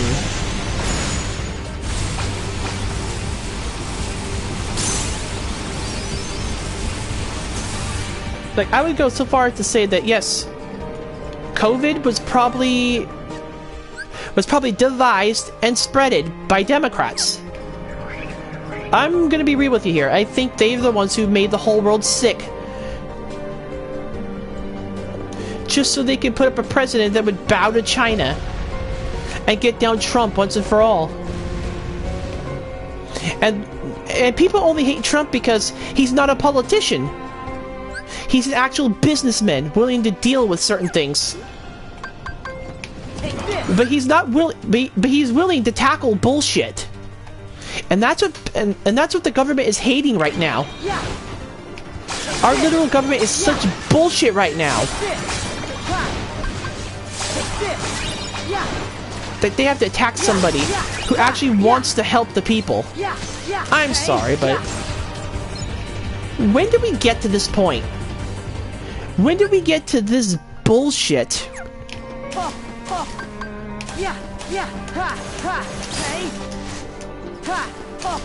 I don't understand. Take this. Take this. Take this. Like, it gets to the point where even on Twitter, if you say anything about this, you have to, like, confirm that you're a real person over and over. Take this. They're hiding so much that they'll do anything to keep it secret. Anything. And chalk it up to conspiracy theories all you want. Like, if you want to consider it a conspiracy theory, then fine. That's your problem. Don't go out of the way to hunt people down just because they don't agree with you.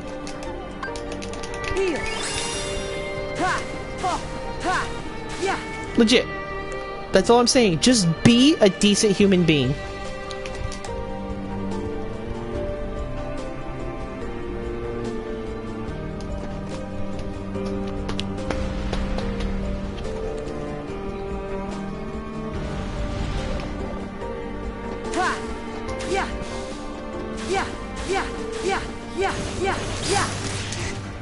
Like, I wouldn't be surprised if for very much longer that the Democrats will actually go off and try to legalize murder.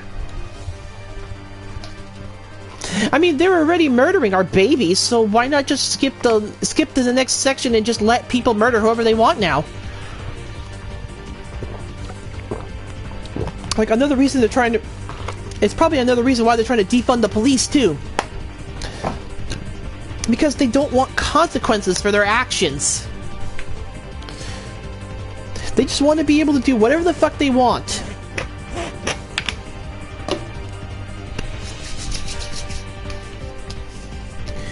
I wouldn't be surprised if, like I said, I wouldn't be surprised if they want to legalize it, though.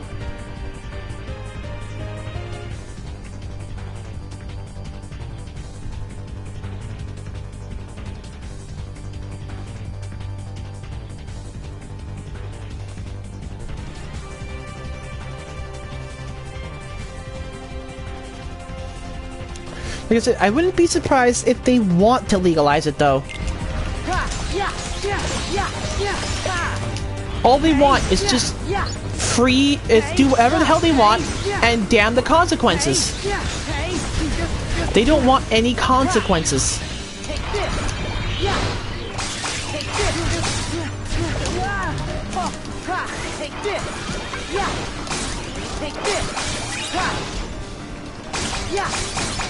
I wouldn't be surprised. I mean, they're already trying to create a new amendment or whatever, where if a president is not physically fit, they can actually get him out of office. and that's what Senator Pelosi is trying to put up. They want to not only remove Joe Biden from office, they want to put Kamala Harris up as the new president rather than Joe Biden. So even as the people who want to fight for Joe Biden, they're not actually fighting for Joe Biden. They're actually fighting for Kamala Harris, which is kind of the weirdest shit I've ever seen.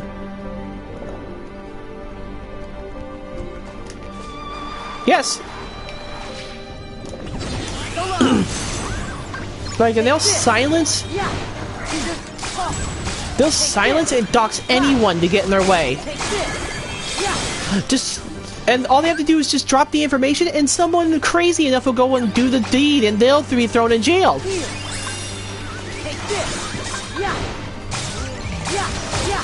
And like I said, another reason why they want, like, to defund the police is they don't want consequences to their actions. It's the most ridiculous thing I've ever seen in my life. I mean, I didn't even think the world was bad growing up. It was just kind of... the world was just kind of there to be there, and people were just kind of trying to cope with what they had. But now it gets to a point where it's all like, you realize who the true villains are in this story. And that's everyone on the Democrat and leftist side. They are legit villains.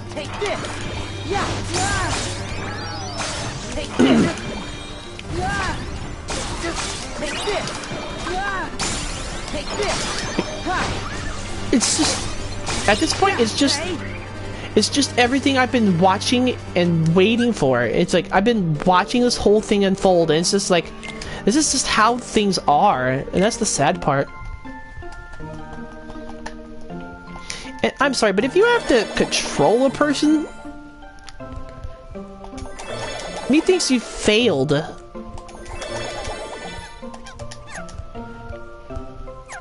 Because you should not go as far just to do this to a person.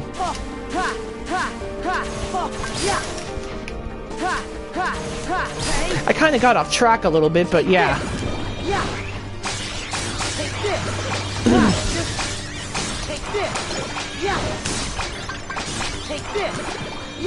The point still stands at what it is.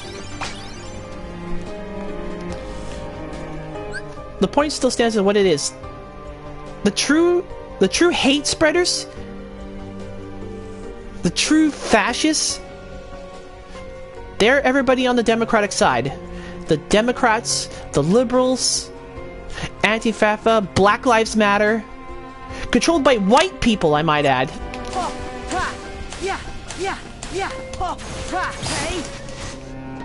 This is just the liberals going off their hinges and going completely insane at this point.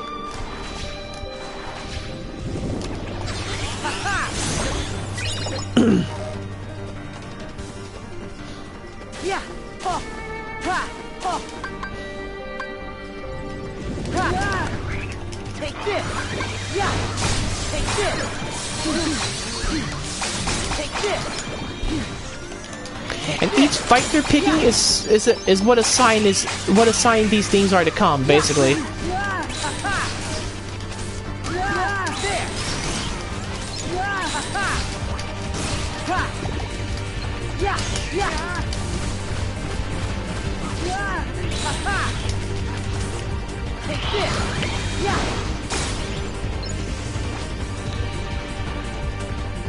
But I guarantee, it's like, if nothing happens by January 21st and Trump is not able to beat Biden, we can guarantee the world is going to go through another dark ages.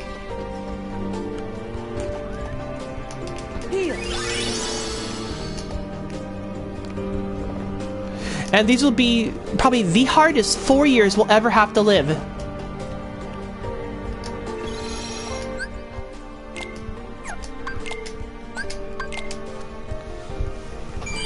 I've almost hit the maximum amount of time on this game. Alright, let's get back to Kingdom Hearts though. I'm done talking about that. Let's move on to the next game. Kingdom Hearts Coded, which canonically was released before 358 Days over 2 days, technically.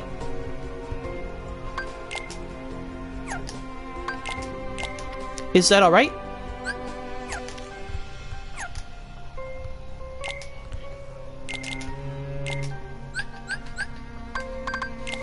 Oops, not drop me never. Drop me not. There's no point in using a drop me never. Yes.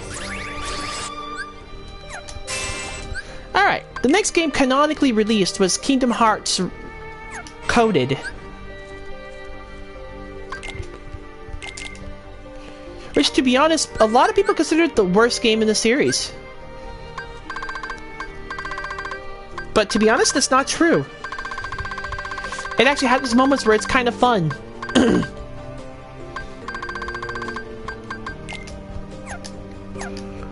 People just don't like it because, you know, it's like, again, another retreading through Kingdom Hearts 1. Using the same amount of exact worlds. Again. They use the same worlds, down from Traverse Town, to Wonderland, to to Olympus Coliseum, to Hollow Bastion, and everything. They use the same shit over and over. But to be honest, the story is not where the game actually shines. Because this whole story was kind of a bit different. Not to spoil it or anything, but it's not one of the better stories in Kingdom Hearts. It takes place solely a year after Kingdom Hearts 2, basically.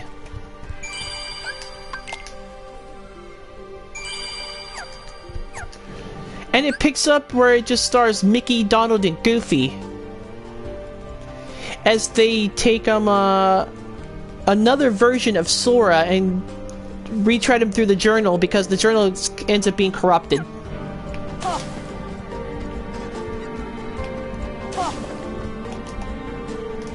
The details I won't fully explain, but that's the basis and the gist of the game, of the story mode of the game. But like I said, it's just a retreading through the original worlds of Kingdom Hearts 1 again. And since it was made for the phone originally, it was made for the phone back in 2008. And was never released outside of Japan at first. It's like they kept a piece of the Kingdom Hearts lore out of our reach, and it's like, what? Are you kidding me? Why put it on a mobile device, for one, to which not many people own it in 2008, and the devices are not as good as they are now? I mean, I had to admit, this is one of the most confusing aspects of how they released the game. I mean, I thought the Game Boy Advance was bad, but yeah. If you release it for, like, a phone back in 2008, I'm sorry, but why is Square Enix doing what they're doing?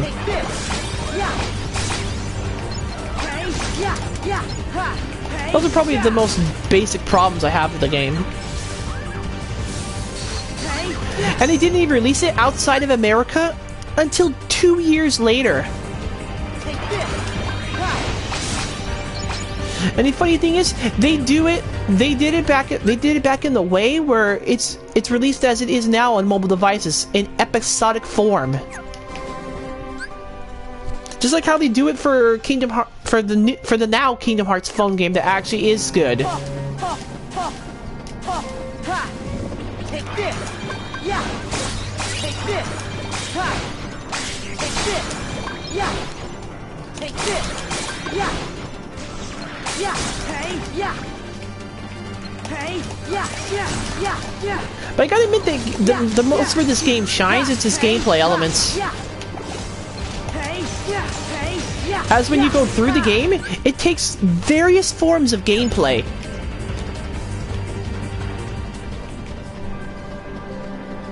I mean, come on! The entire Olympus Coliseum world from Hercules is based on a turn-based RPG. Like, legit. It's like, come again?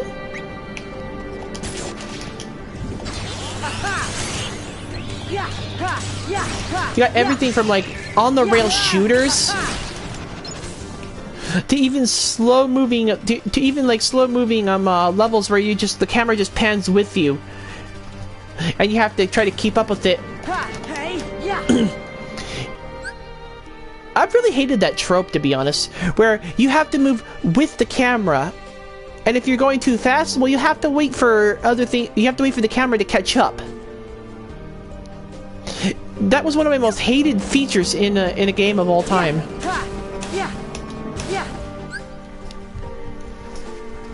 We gotta admit, the gameplay is more bearable than 358 Days, but... And it's still okay as far as the standard goes, but it still isn't Kingdom Hearts 2 spectacular or anything. I mean, at least Kingdom Hearts 2 Sora is not slow. I mean, at least Kingdom Hearts Recoded Sora is not slow. He actually goes pretty fast. Faster than this Sora, actually.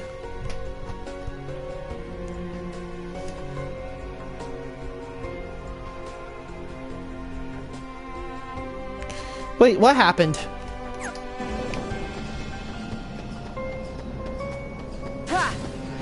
Take this. Take this.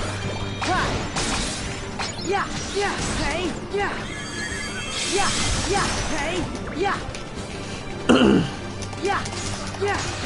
yeah. Hey.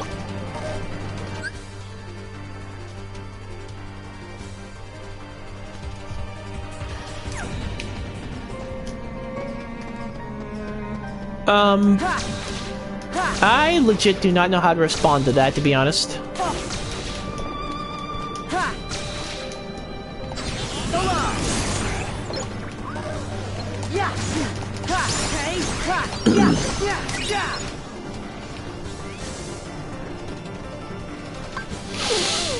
Where is the enemy? There he is.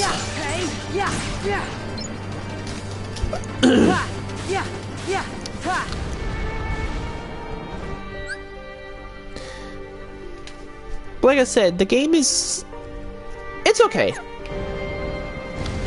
It's not what I would consider the worst Kingdom Hearts game, but... It's not the best either. Take this. Yeah. Take this. Take this. Yeah. Hey. Yeah. Hey. Yeah. Hey. Yeah. This is not as annoying to level up to the maximum level as it was in 358 Days. That was just kind of bullshit, what they did, but you know, whatever.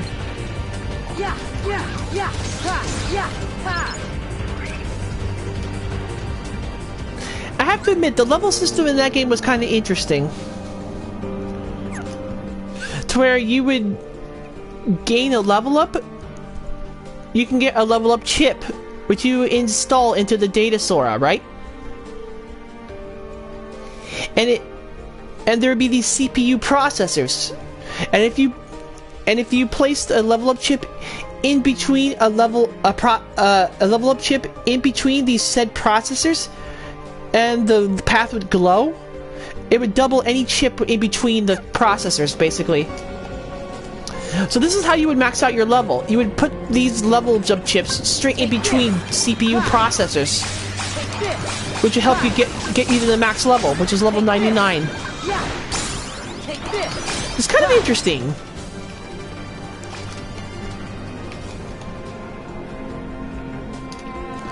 Like, I'll show you more about this game when we live together, but holy crap, it is kind of interesting to see how far this game went.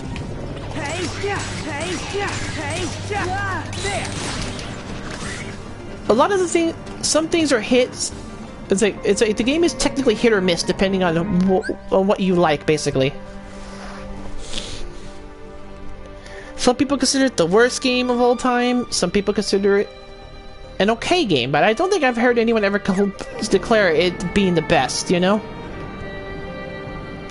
I mean, it's alright as far as it goes. I mean, it's not the worst Kingdom Hearts game. That is the next title I'm going to discuss, but yeah. Take this. Take this. Take this. But yeah, that's just... It just depends on your taste, on how much you like this, on how much you actually enjoy in a video game, basically. It was funny because in the Olympus Coliseum world, like I said, it's a style. It's like it has you explore the world, and it's like a maze-like outfit where you have to solve puzzles. And whenever you entered inside the battle with Heartless, it'd be basically basically RPG where you would just sit there. What character? Your character's on the left side, the enemies on the right. Press A to attack, or select attack command attack. Basically, it's like your standard RPG style. Wonderland had like on the rail shooters. Traverse Town had like this slow moving panning camera where you would just like try to use power-ups to continue your way through.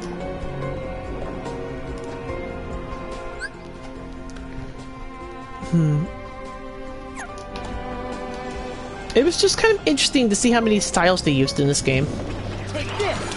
Yeah. Take this. Yeah. Take this. Yeah. Take this. But so many people declare the story as basically as no one cares, basically, and they declared like having the least to do with what's going on outside in the actual lore.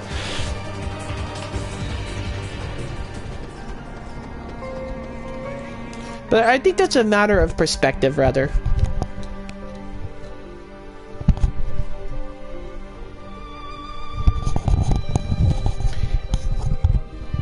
I mean, Tetsuya Nomura still went out of his way to make it part of the story, and if you and there would be some parts that would be confusing if you didn't play the game. So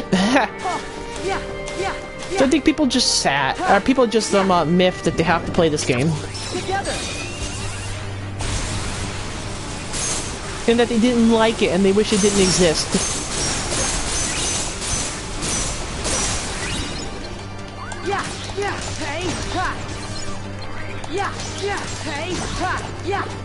I can tell you what the worst Kingdom Hearts game is.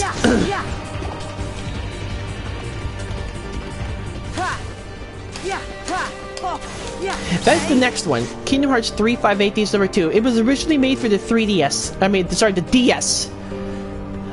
Not to be confused with the Nintendo 3DS, which had 3D aspects. The original Nintendo DS was this double-styled screen where you would use a touchscreen. And the Nintendo 3DS was what came after the DS, having 3D functions, a bigger top screen, and overall just a better processor.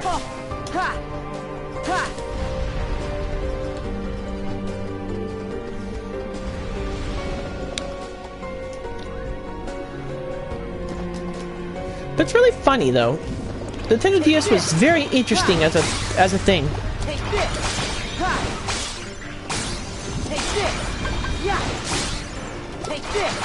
I mean, it wasn't their big seller in that generation, to be honest. It was the Nintendo Wii, which was the best in that generation.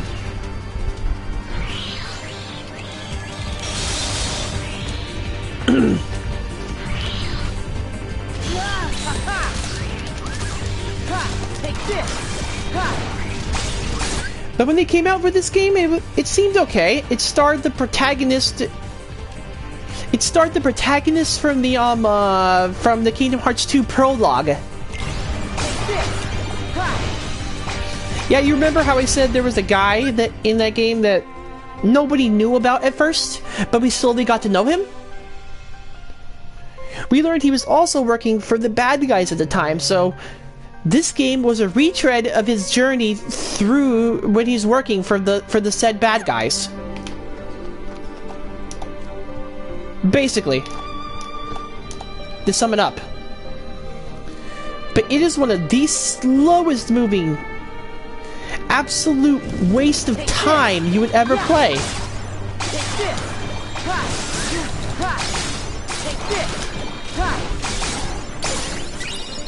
The game picked up a unique style where you would like go through missions, basically.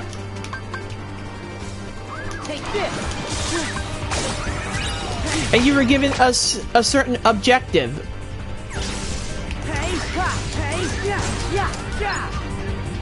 Like, you were given a certain objective that you had to complete in said mission. Like, maybe complete the Heartless. Investigate a new world. Or to defeat the Heartless. Investigate a new world. Collect organization emblems. Defeat certain Heartless that are invading that world. So on and so forth. Yeah. Oh. Ha. Go on. Yeah. And there's a total of 93 missions in the game. Ha. Yeah. But holy crap, you will literally find some of the most trying, the most annoying, and the most ridiculous boss battles you've ever faced in the series. To where if you would go and look up a worst Kingdom Hearts boss list, I guarantee you there are 3 or 4 bosses straight from this game. Yeah.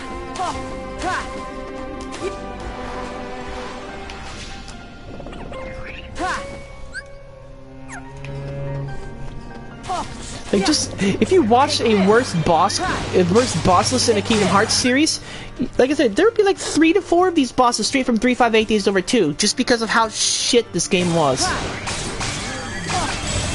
Take this. Take this. Yeah. Hey. Yeah. Let's get through some of the gameplay. Some of the missions were kind of easy, depending on what you had to do. Defeating Heartless, it's okay as long as the difficulty level didn't step up all that much. Oh yeah! And not to mention, this game had the worst level up system in the series too. It was where you had to, like, when you leveled up, you gained a level up patch. And then you have to install it into the slots, which would help Roxas level up, right? And well, there were only so many you can get throughout the game. The real way you leveled up was by level doublers, triplers, or quadruplers. And then you put them straight in there to get you to the max level. But the weird thing is, there's only so much you can do with the space. There's a spacing issue in there that you had to literally fit it like a puzzle inside there. Yeah.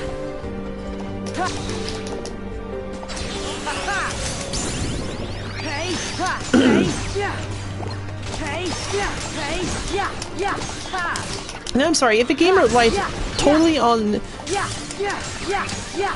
I mean, I can like send you a screenshot of what it actually looks like inside that fucking game. I still have it.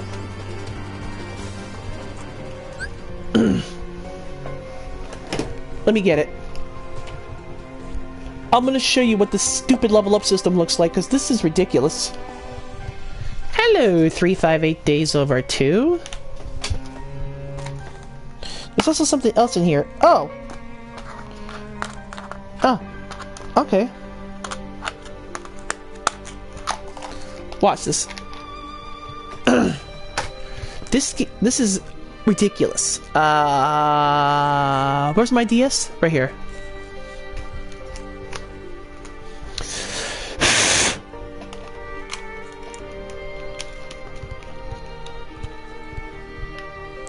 And this is like literally the best I can work it out for. Let me turn off the sound.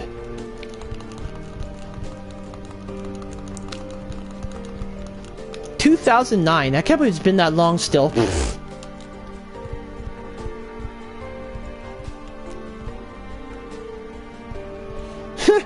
My standard game is 199 hours.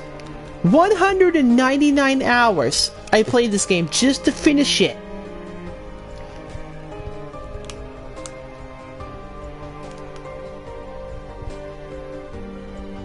Panels.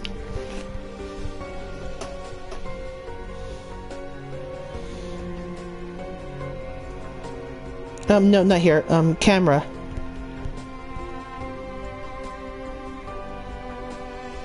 One.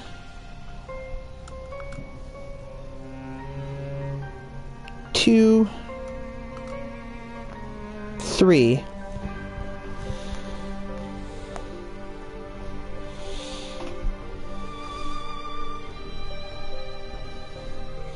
And let me add this.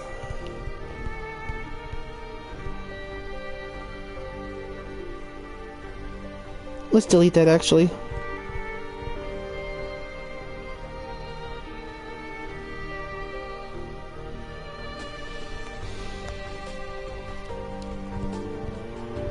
Let me show you how shit this is. This just looks like a jumbled up fucking mess. That's all this looks like.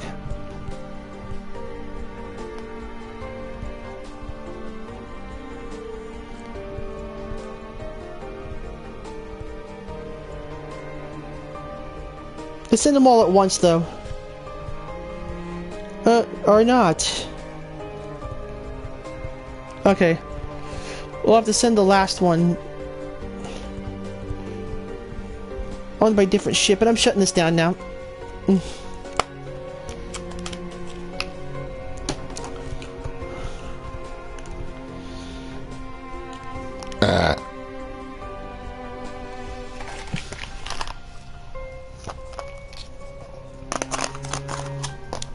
Now try to make sense of this normally from an outside perspective.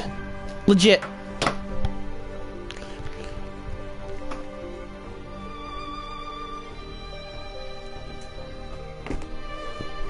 Legit, try to make sense of that right now.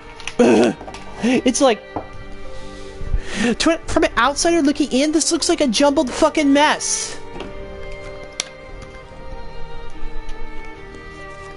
But that's the way the whole system worked.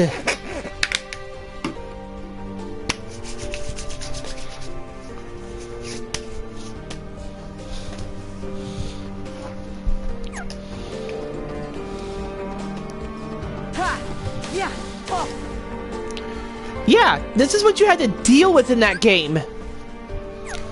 This is what you had to deal with. Can you even make sense of that, like, at all?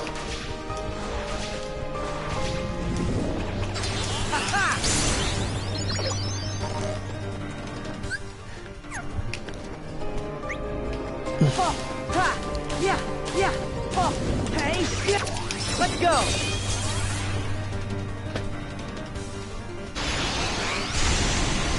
No, I didn't think so.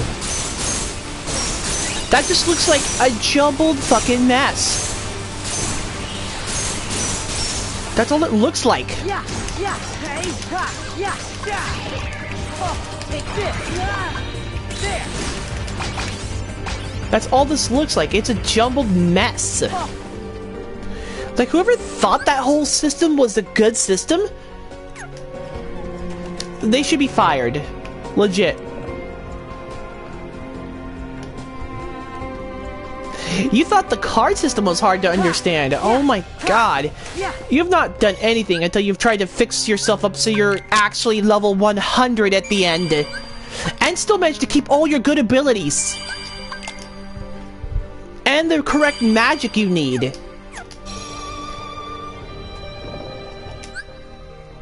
Oh yeah, and magic was limited in this game to how much you actually put into your panel system.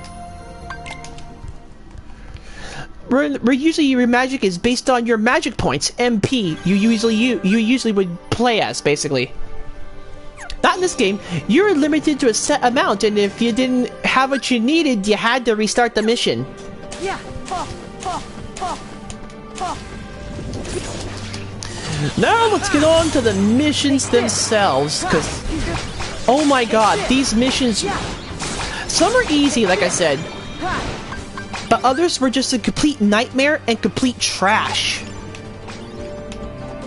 Like when you get to the actual boss sections of the game, they would just be defeat this boss and that's it. There's nothing wrong with those said missions. It's just sometimes some of the bosses were some of the worst pieces of crap you could ever deal with in this game. And not to mention some of the other stuff. The investigate section, basically where they have you investigate new worlds. You don't know what they want you to look at. Where are you supposed to even go? What are you supposed to do? All it says is investigate a new world. It's like, okay, bruh, What do you want me to look at? I need to, because when the game tells you how to go through each world, you're supposed to make a breakthrough and find out what people do to live there and all that stuff. But to be honest, you never know what they want you to look at. And it becomes some of the most sloggiest things you could ever play through. Because you're trying to look for what the hell it is you're exactly looking for. And with almost no clues to go off of on it.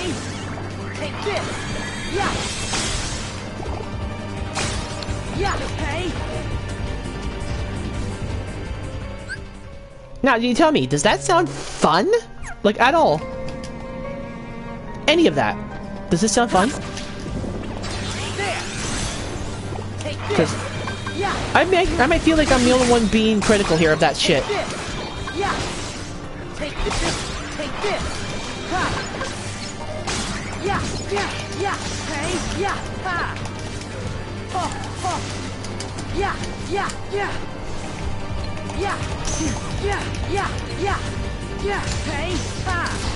No, I'd rather just not even play that.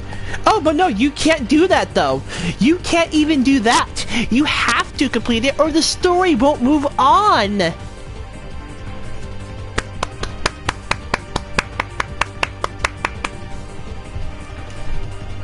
Huh?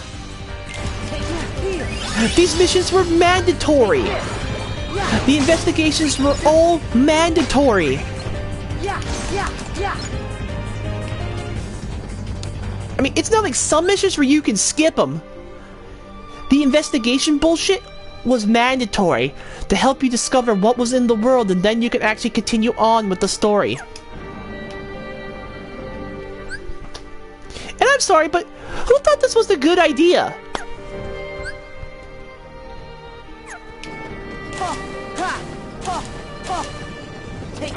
Wait, that was the kicker. The most worst part of the mission was that all the investigations were mandatory and you couldn't skip them. I mean, there were some days where they give you a batch of missions and you only needed to complete maybe you said 1 or 2 to move on. But I'm sorry, but when you lock us into bullshit like that, I am sorry, but why would I even want to play this game now? Oh, because I want to find out what happened. Because suddenly there's this brand new character out of nowhere that doesn't even exist in the series, and now you're like, what? What happened? So now you're just basically slogging on through just out of pure curiosity at this point. Yeah, oh, take this. Yeah, take this. Yeah. And at this point, you would have to only be a real diehard fan just to continue this game. And it's the main reason why I'm glad they never made an HD remix of this version of the game. It was only made into a movie. I thank God. I thank Square Enix for making that. So, because that game, I don't want to play again. One time was enough. And I think almost 200 hours in, I would think I know how I feel about this game at this point.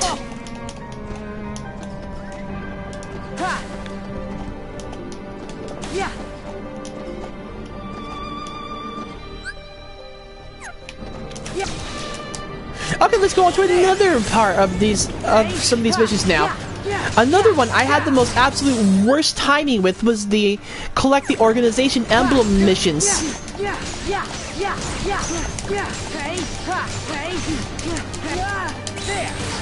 Where they would put them in some of the most hardest to reach places and in the most impossible places you could ever see, and you're like, what the fuck? What am I even supposed to do here? And unlike the research missions, these were skippable, so you didn't have to worry about it. But if you wanted to gloat that you got 100% out of the game, you were required to do this.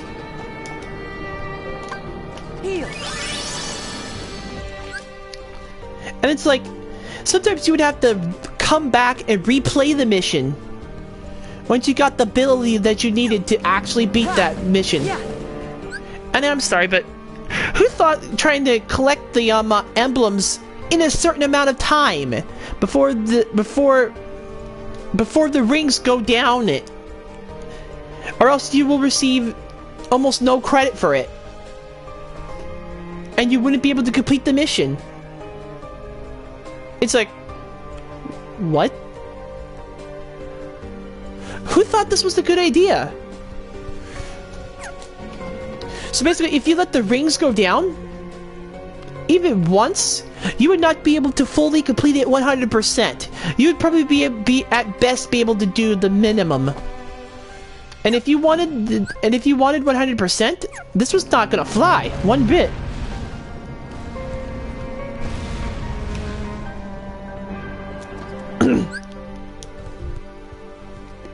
It was total bullshit. These organization emblem bullshits. And like I said, they put them in some of the most ridiculous spots, and it's like, bro, what?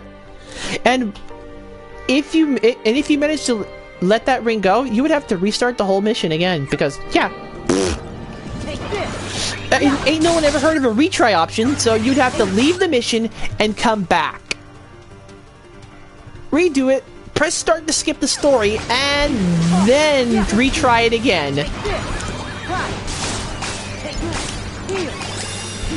I'm sorry, but what? And why do we need this to be a thing?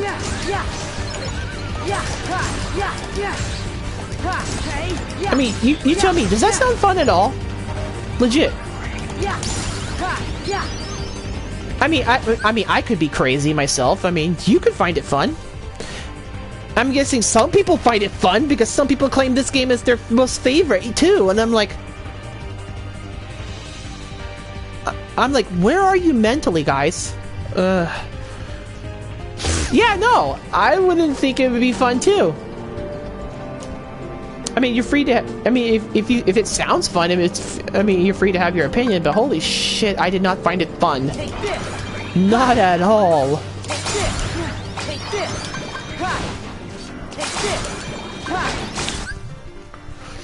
I mean, maybe if I tried to like it, if I tried it, I'd like it. I don't know. It depends. You'd actually have to play the game. It sounds not fun, though. Oh yeah, definitely not. Some of it just makes me want to yank my eyes out. Cause that, to be honest, that sounds more fun than doing that game again. And even some people are going, I want an HD remix of it. They really want to play the game again, and it's like, you guys remember how shit that was, right? Why did you want to play it again? I'm sorry if I hurt your ears.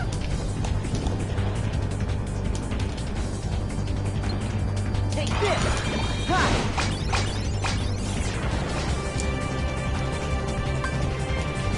Take this.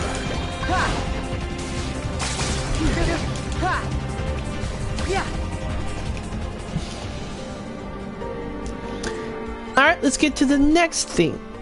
Sorry.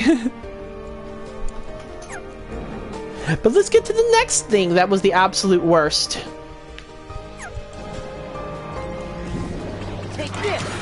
Now, there were certain missions that let you hunt after certain Heartless.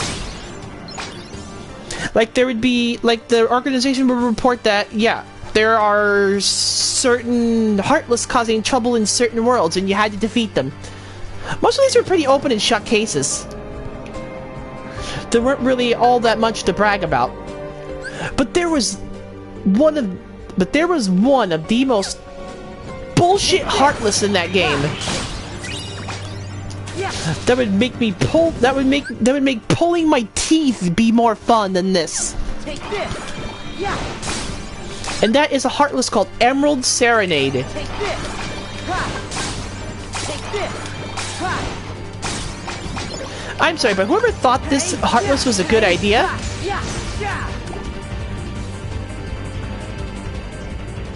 yeah, they need their teeth pulled. with no numbs, with not even numbing the gums either. Just pull, straight up pull and hurt them.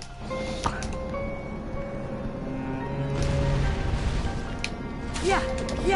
But yeah, you want to know what's so difficult about this Heartless? You know, usually there was a certain Heartless in the game that were based on colors and styles of songs. Red Nocturne, Blue Rhapsody, Yellow Opera, Green Requiem, Silver Rock, Crimson Jazz, Wind Emeralds or something like that. I forget what they called that. The wind ones, but yeah. There's also ones called Emerald Serenades. There was also ones called Emerald Serenades in 35802. Now each of these Heartless had their own gimmick, basically. Red Nocturnes would shoot fire. Blue Rhapsodies would shoot blizzard spells. Yellow Operas would shoot lightning at you. Even Green Requiems, they healed their pals, basically. Together. Crimson Jazzes were kind of weird giant Heartless that would often explode with that would explode and often leave red fire circles behind that would often explode. Silver Rocks would leave their astral projections behind where it would be like this glowing yellow ball. What did the Emerald Serenade do? Oh, he went around in a select path.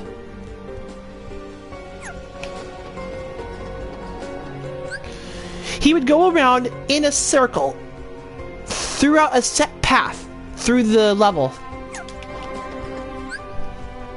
Now, does this sound bad? I mean, it sounds like a normal mechanic. What could make this so difficult, right?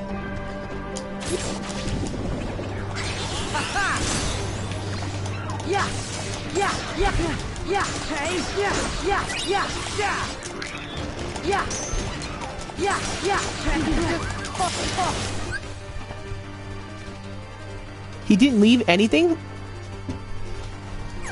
No, he just kind of would go around in a circle over and over and over again, and that was his entire function.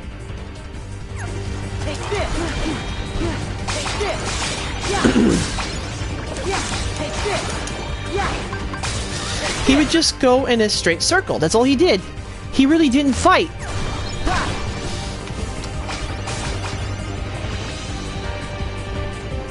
Now, listen to me. I hate dying more than anything in a game. If I lose my HP and get to 0 game over, I would get pissed. But I'm sorry, nothing ensued as the rage that would follow when I played these missions. I am sorry, but I never died in these missions, but these missions would take fucking ever because of this guy.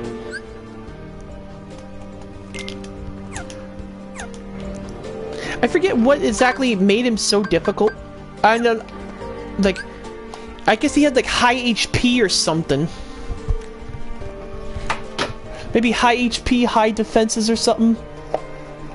Let me... Because I feel like I'm crazy here in this situation.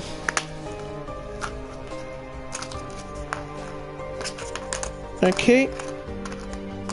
Let's put these things right here for now. Let me read his entry again.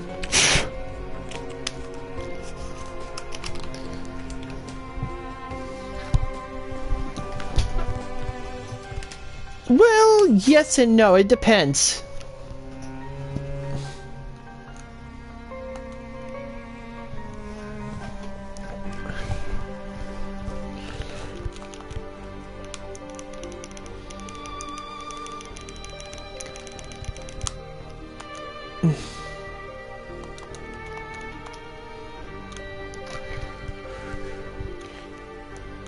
Tears.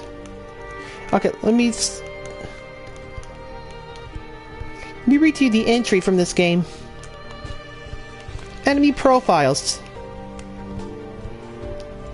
Emerald Serenade. These large flying Heartless travel along a set path, making ambush a useful tactic. Their speed grows faster as their HP drops, rendering them increasingly tricky to finish off.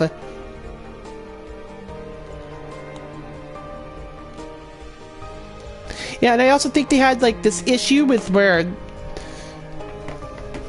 this Heartless had not only heaps of HP, but he also had high defenses as well.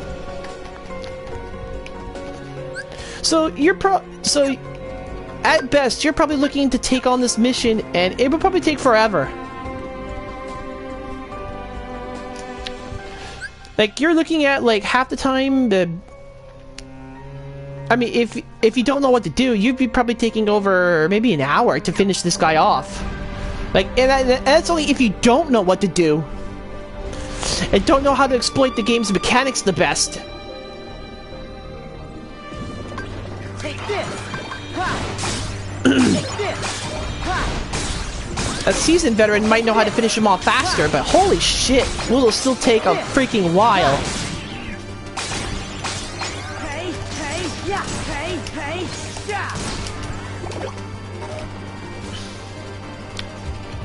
I gotta admit, these Heartless, even though they move in a set path and you can ambush them, this will be the bane of your existence. And like they said, as their HP gradually drops, they keep getting faster and faster. And to top it off, it doesn't flinch anyway, so you just be hitting it as it goes by, and then for like maybe 1 or 2 strikes, and you maybe go for like maybe 1 or 2 strikes, and then you'd have to wait for him to circle around again. And then hit maybe once, twice, circle, once, twice, circle, once, twice, circle, once, twice, circle, once, twice, circle. And I kind of wish that the enemy had the opportunity to flinch, because he doesn't even do that either. And it's like, this will actually go and take for fucking ever if you actually tried it.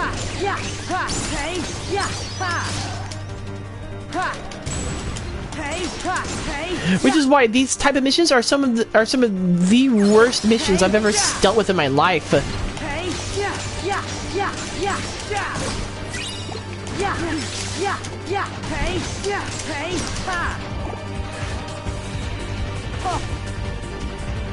Like, I'm sorry, but I'd rather deal with something else than this.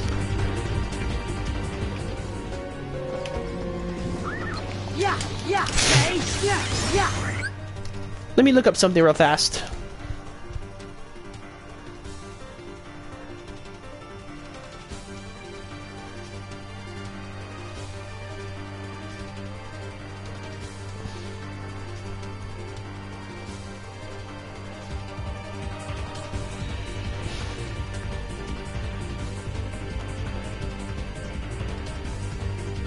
Yeah, here it is. It comes up as one of the top searches.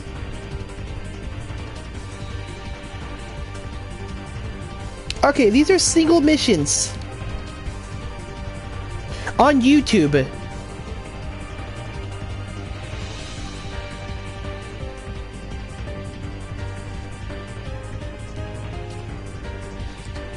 The first search entry I got is 15 minutes.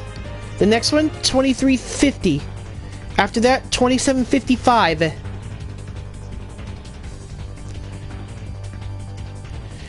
A video titled, I Hate Emerald Serenades.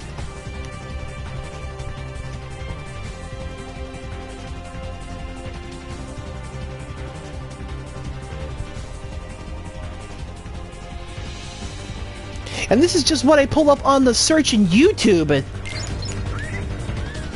You quickly find out that, yeah, these things are actually really despised. And to be honest, I don't blame people for hating them. Like, they're some of the worst Heartless I could ever deal with. Yeah, everyone does. And I don't blame people, because seriously, what is this type of bullshit they want you to deal with, man? Take this. Take this. Like, this is just, like, that mission is just straight up bullshit. Even guides on YouTube are sometimes over 20 minutes. Like, that one where I read up first is 15 minutes. It's probably a pro doing it. But, oh my god. If you don't know how to exploit this, it will probably be the absolute worst thing you could ever do in the game. I'd rather do the research. I'd rather hunt the organization emblems than deal with Emerald Serenade. I'm sorry, but whoever thought that was a good idea?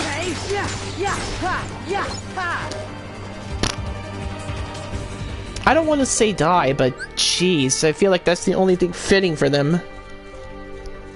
Because that whole thing is not even acceptable. It's just bullshit.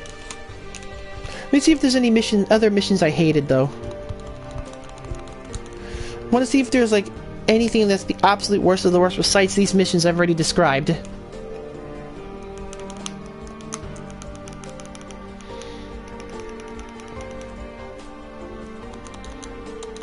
Story mode!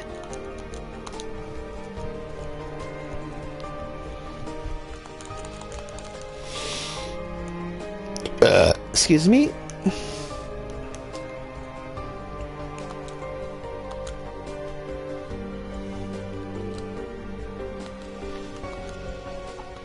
Learn mission basics, learn basic combat, learn your field duties, learn how to use magic, learn about reconnaissance, fuck reconnaissance, learn about limit breaks, collect hearts, eliminate watchers, collect hearts, prove your endurance, eliminate guardians, eliminate the poison plant, eliminate the deserters, eliminate the dark side, investigate new worlds, eliminate the fire plants, eliminate the tail bunker, collect organization emblems, eliminate the deserters, destroy shadow globs. Those weren't bad. Those were okay. They were just sometimes in the weirdest spots to find. Collect hearts, eliminate the sergeant, search for Shion, investigate the desert cave, collect the organization emblems, destroy shadow globs, investigate Beast Castle, collect hearts, eliminate the Neo Shadow, collect hearts, eliminate the bully dog, vanquish the heartless threat, break the jars, eliminate the aerial master, collect hearts. You would start to appreciate the collecting the heart missions a lot more after all this bullshit you've been put through. Investigate the new world, vacation, investigate the castle's master, collect hearts, eliminate the deserters, eliminate the morning star, collect the hearts, eliminate the giant heartless, eliminate the avalanche, collect hearts, collect hearts, collect hearts, eliminate the solid armor, collect hearts, vanquish the heartless threat, eliminate the pink concertos, collect hearts, eliminate the wave crest, eliminate the dual blades, collect the organization emblems, eliminate both giant heartless, eliminate the commanders, eliminate the awful flyers, collect shining shards. That was a weird mission. They just have you collect something that is a basic drop from an enemy, and you're like, what? I mean, it's okay, I guess? It's not the worst. Eliminate the avalanche. Vanquish the heartless threat. Eliminate the carrier ghost. Destroy the shadow globs. Eliminate the emerald serenade. Fuck you. Eliminate the nova shadow. Restore the town's heartless. Eliminate the emerald serenade. Fuck you again. Collect hearts. Vanquish the heartless threat. Eliminate the deserters. Prove your endurance. Collect the hearts. Defeat the heartless in the game. In the games. Search for the imposter. Eliminate the imposter. Destroy the shadow globs. Eliminate the phantom tail. Vanquish the heartless threat. Eliminate the giant heartless. Break the jars. Eliminate the emerald serenade. Fuck you. Eliminate the spike crawler. Search for Zaldin. Eliminate the scorching sphere. Collect hearts. Collect organization emblems. Eliminate the windstorms. Collect the giant, eliminate the giant heartless. Eliminate 6 giant heartless. Place the device. Escape the castle. Shion. Believe. That's all 93 missions. Okay, so I basically got the hardest ones out of the way right away.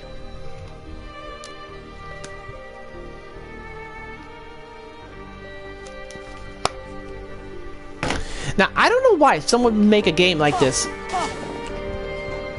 But I'm glad this hasn't been repeated. And hasn't been thrown at us in the HD collection at all.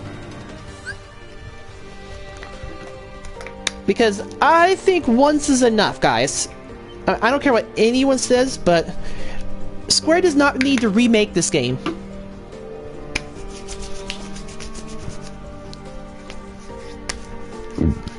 I mean, they did leave it to you so you can come back and do it later, but god damn, is it still hard, even no matter what level you're at?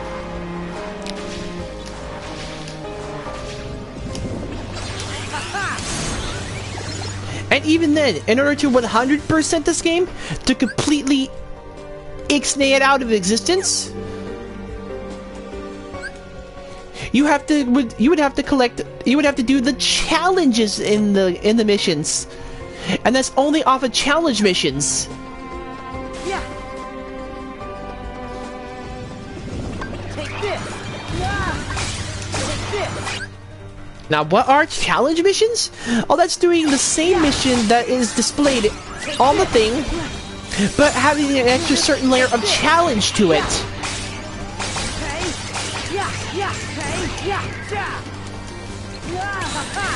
Now imagine doing a mission with the Emerald Serenade, or trying to collect all of the organization emblems, but you have to do an extra challenge on top of it.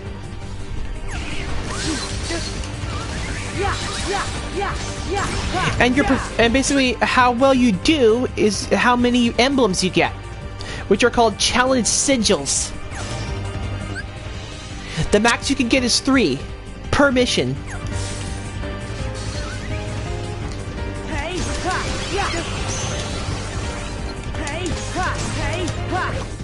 Take this.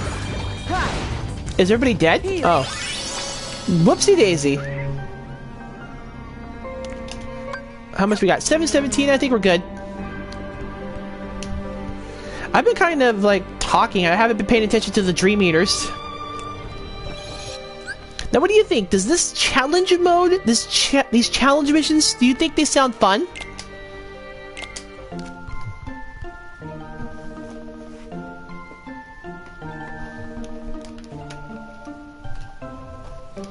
Okay, we're still good on this. Like, do you think having an extra challenge on top of these missions sounds like fun at all?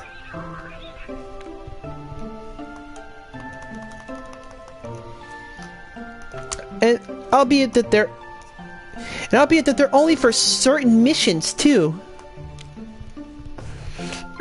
But coupled together with one of the some of the series' worst enemies you can fight and the worst bosses you can fight, making you do them again but with extra challenge on top of it, that does not seem like fun to me. But let's just look at some of these missions, shall we? What are these challenge missions? Collect hearts. Enemy level +8. Finish in record time. Basically, they want you to team up with Axel and eliminate the Heartless in Twilight Town and collect hearts. And they want you to do it in time, basically. Finish in record time. Earn lots of money. Earn lots of heart points. Jump as little as possible. Finish in record time. Avoid taking damage. Finish in record time. Finish in record time. Do not miss with attacks. Finish in record time. Finish in record time. Fill up the mission gauge. Finish in record time. Finish in record time. Finish in record time. Finish in record time. Avoid taking damage. Earn lots of heart points. Avoid taking damage. Finish in record time.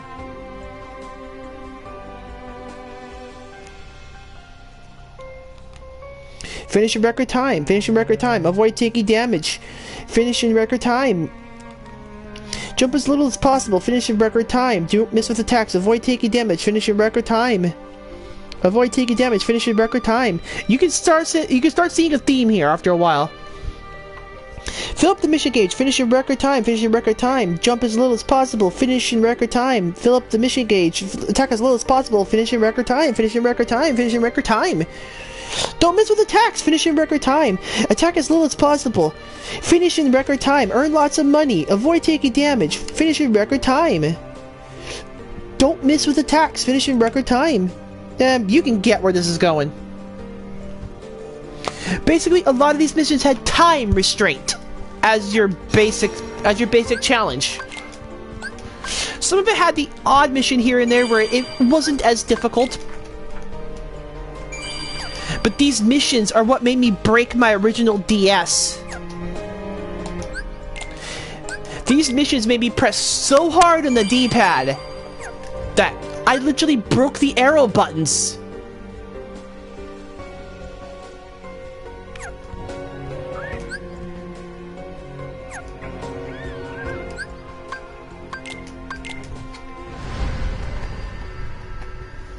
I literally broke the arrow buttons on this shit. Is this fun? When do we start having fun?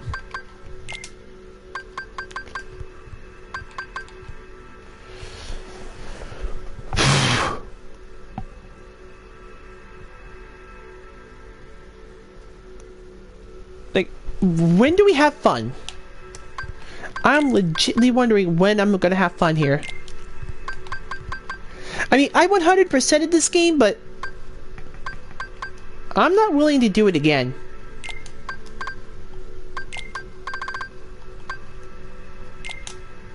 I am not willing to do it again. I'm sorry.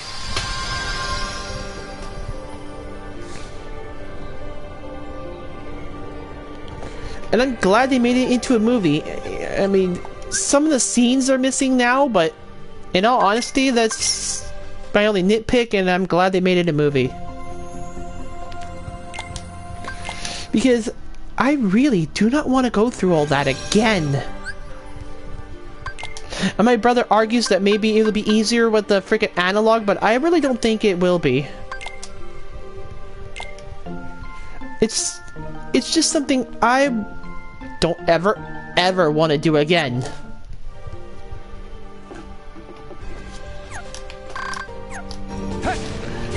It's the reason why I consider this game literally the worst game in the Kingdom Hearts series. And glad it's only stuck to the DS and never gone beyond there.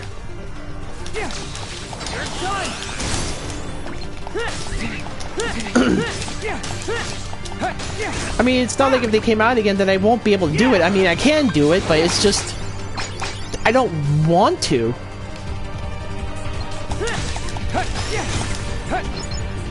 I mean, I beat the game once. I mean, I can do it again, but I mean, I just don't want to. It's bullshit.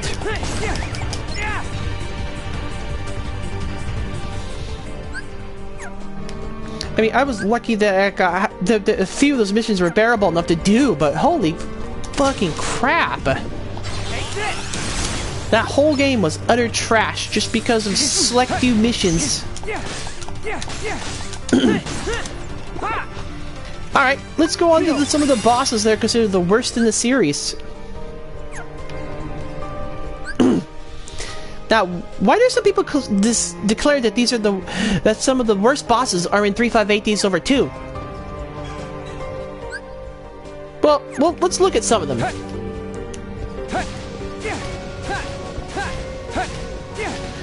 One of the problems in that you'll always see when it comes to worst bosses is you'll see the Elite Grave as one of the worst heartless diverse out there. It's one of, and people call it the most bullshit heartless. And it is basically a giant leech that also has a grave on the bottom, and several segments that pop out around it.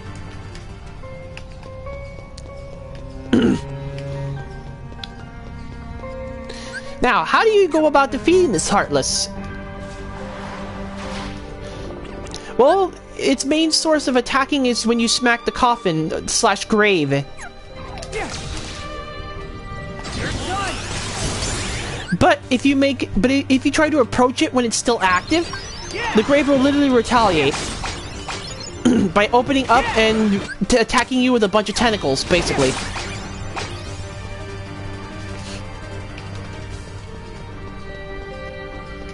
And these tentacles will cause massive damage. Now, how do you defeat this thing? Oh, well, you go to each section and defeat them one at a time. They have like these little tendrils that pop out of the ground that kind of look like chompers almost. They're like ha ha ha and all that crap. And you have to defeat them. Note, they have over 2 bars of health. And when you attack them enough, they retaliate on their own.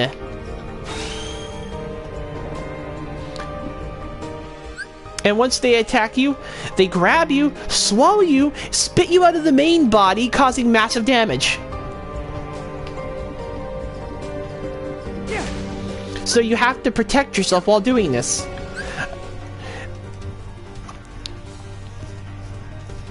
Now, an easy way to tell how to do this boss is that when you guard their attacks, when they try to get you into that attack, when you guard it, they fall down.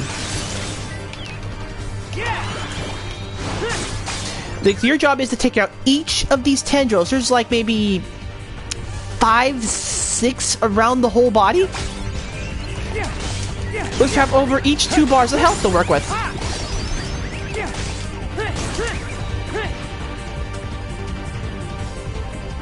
Before you actually get at the boss itself, which probably has over about 7, which has over probably 6 to 7 bars of health itself. And once you finally knock out all of these tendrils, the boss goes down. Only for a limited time though, then he gets back up and you have to repeat the process again.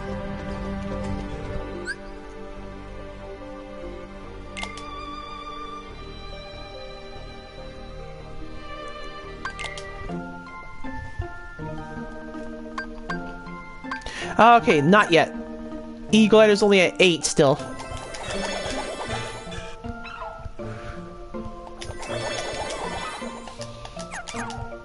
Now I tell you, the whole process I just explained, and now, does that sound easy? That sounds like it would take a long time. Yeah! Yeah, it will. Not to mention that if you, like, screw up at any time and die, you'll have to repeat and start the whole process all over again.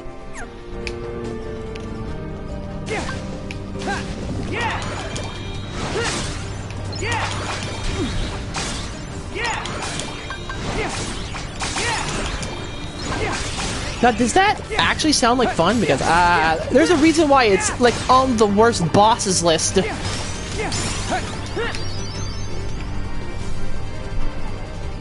Like, there's a reason why this whole thing is on the worst bosses list. Like, legit.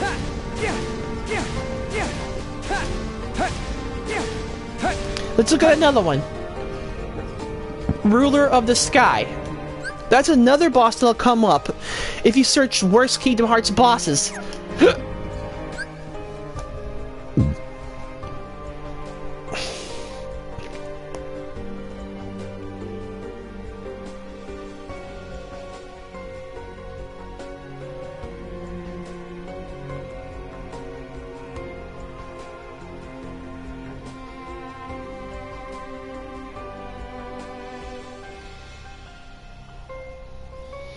Like, if you search worst Kingdom Hearts bosses, you'll see some of the worst names in the series.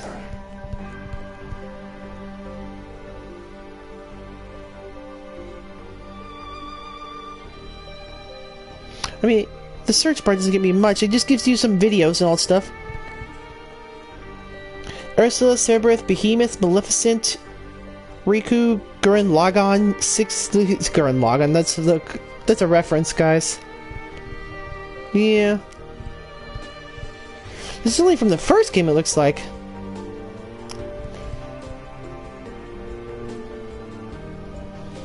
But yeah, it doesn't sound like fun. It sounds like a chore. Yeah, I know, right? I mean, I thought games were supposed to be fun. Now let's look at Ruler of the Sky. Another infamous name in the Kingdom Hearts series.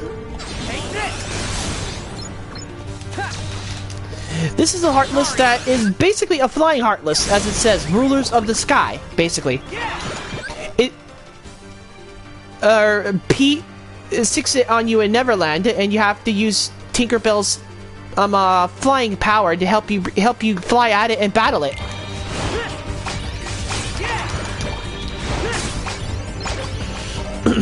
This boss itself has phases to the fight.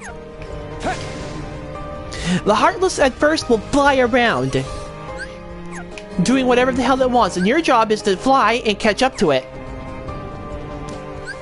Your job is to take each section of its tails out, one at a time. Now, luckily, these things don't have their own health bar. It's just all one big health bar.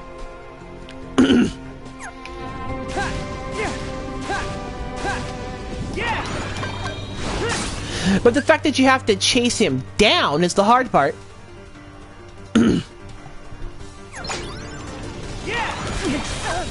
It's the fact that you have to chase him down is the hard part. He will not stop. He will continue flying no matter what, which means it's your job. If you attack him, you'll probably only get at best 1-2 attacks before you have to try and re-catch up because you lost position because you stopped flying to attack.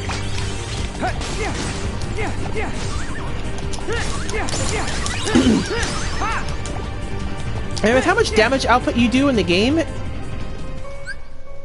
there's like maybe 5 or 6 sectional tails before you move on to the final part of the phase.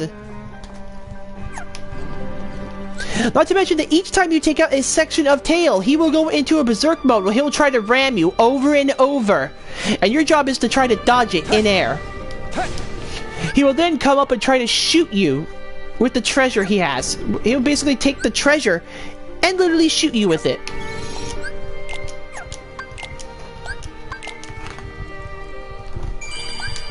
After that, he'll go back to flying around again.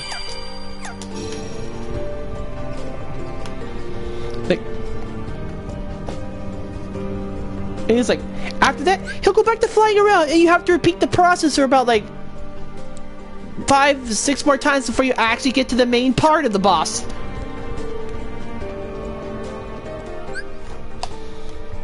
And once you finally get to the main part of the boss, you'll actually attack the core that's inside him.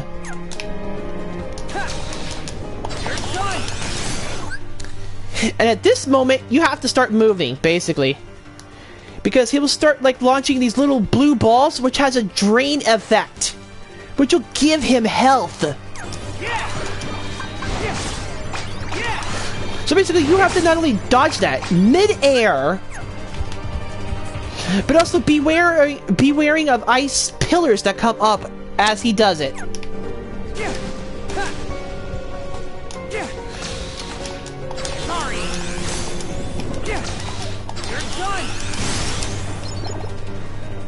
He does this for like a certain amount of time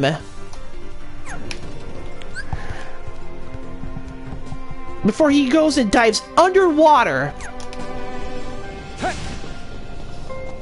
and then comes back out, where he'll do this, where he'll literally separate his claws and start doing this claw attack at you, which is probably the most easiest thing to dodge in the world because he's always stationary when he does it. And your job at this time is to take advantage of when he's summoning his claws to hit the core, and when he's putting back his claws. If not, he will start the whole circle all over again.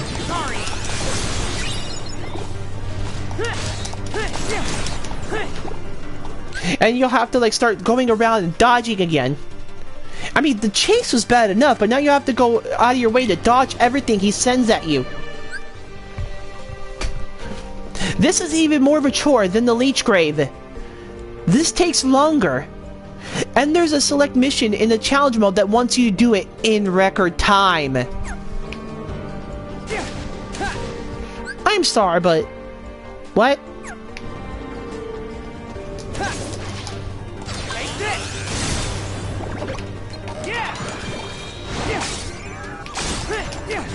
I mean, luckily after that, as soon as you, like, literally take out his health, he's dead, but... Holy crap! Why?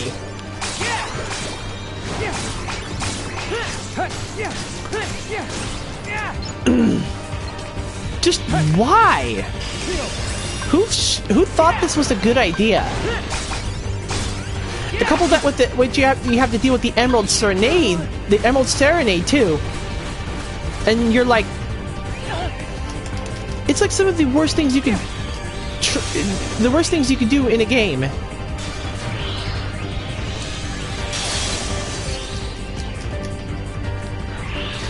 I'm sorry, but I'd rather be frozen here. I'd rather deal with Skeletor Wild. Skeletor Wild's a freaking easy compared to what the hell I've been through.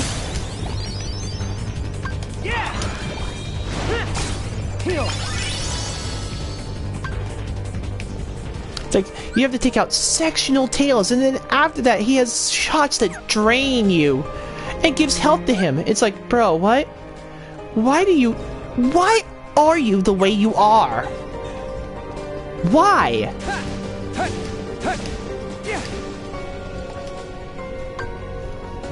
Just fucking why?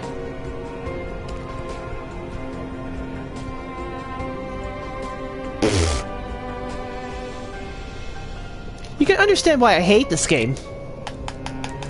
This whole game, if you want 100% it, is a nightmare. It's a chore.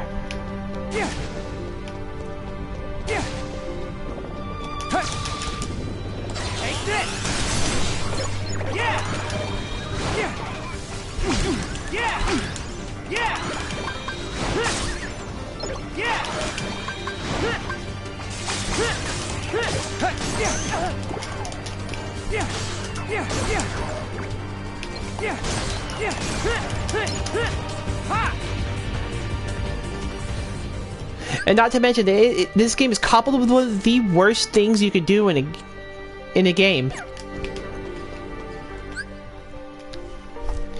And at the end of every mission, once you complete it, there's this thing where you always have to do. You have to always go back to where you started the mission, so you can return to the castle, basically. And let me tell you, this has killed some of my get it in world record times. Because I've always had to find where I originally started and go back to the dark corridor I was summoned from. A lot of this has killed my record time stuff because of how bad it was.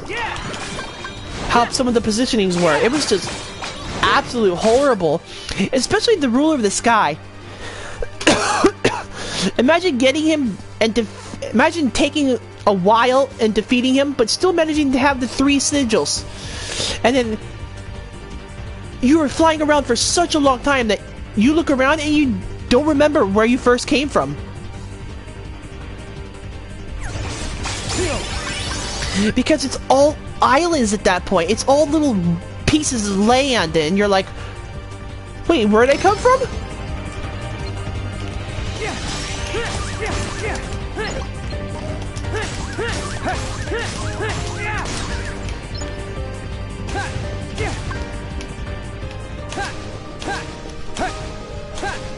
Like I said, just returning to the castle alone has wrecked some of the best streaks I've ever had in that game. And it's like, bro, what? I've done all that and you still want me to do more? You still want me to make it back in time to the castle? Can't you just end the mission? Legit, I did the challenge. Like, stop harassing me.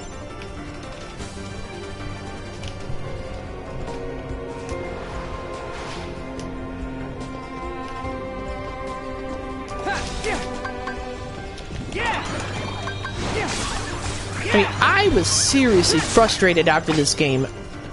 And I did all of that literally almost a long time ago already. And I'm glad I don't have to do it again.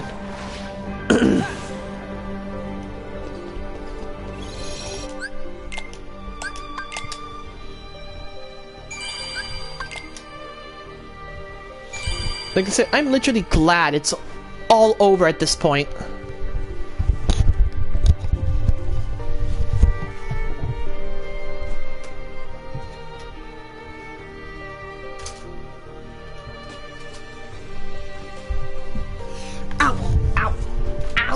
stupid leg.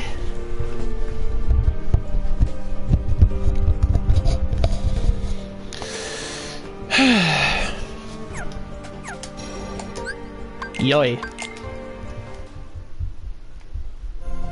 Yeah, but after all that, I am glad they still haven't remade that game. But people keep asking for it, but I'm just like, just shut up. I don't want to go through all that again.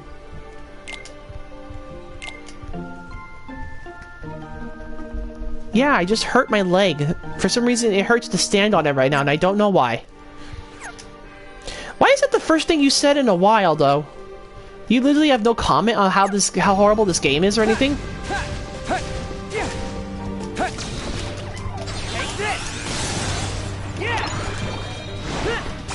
Yeah, but every time I see someone say they want the game remade, I just tell them, we don't need this shit. We don't need to repeat this shit. We don't need to keep doing it. I mean, it's bad enough for repeating some of the other games. I said, bruh. Yeah, you said that part way through, though, and you didn't, like... And when I got done explaining some of the last boss, you didn't really say anything. But yeah, it sounds bad. And then I was just concerned for you. Yeah. It was like... It's probably like the worst title you can ever go through. I would absolutely rate it as the worst Kingdom Hearts game out there.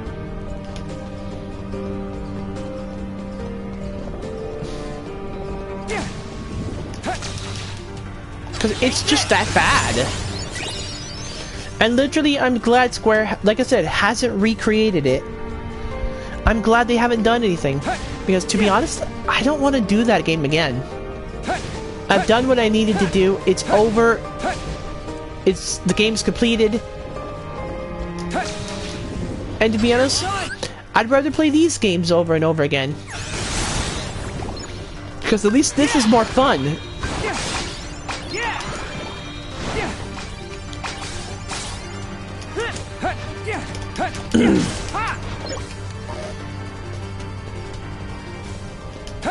Like, at least all these games are fun compared to the other versions of the games.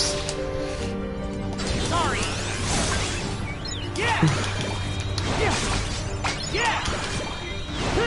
And to be honest, sometimes the payout was not even worth it.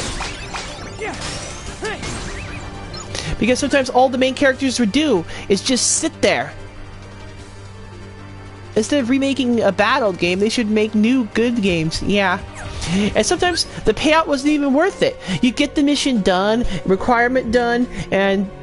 Okay, what happens now? Oh, the main characters sit there eating ice cream, talking about nothing.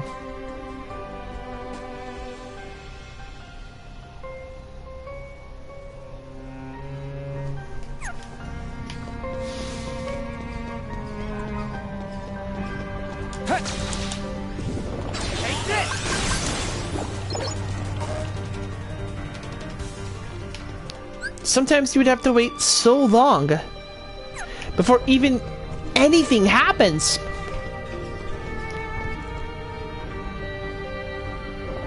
What kind of climax is that? I mean, sometimes they would just sit there and eat ice cream. It wasn't the entire ending to the game, but when you just get through a hard mission on the day and expect to be rewarded for your efforts, you know, don't expect anything, because sometimes you won't even get it. I mean, there was just this one cutscene where as soon as you got the day done, the main characters just walked up, sat down, ate ice cream, and looked at the sunset, and that was it. It was like maybe the worst 15 seconds you could ever see in a game. It's like, bro, what? Wait, what's going on? Are they just eating ice cream? What's happening? Wait, they're not gonna say anything? Wait, why? And people want this game remade. And people want this game remade. I'm sorry, but why? Why do they want this bad game remade?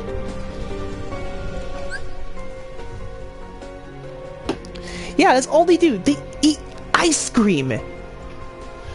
And I'm just like... Okay. I mean, it's fine. Everybody eats ice cream, but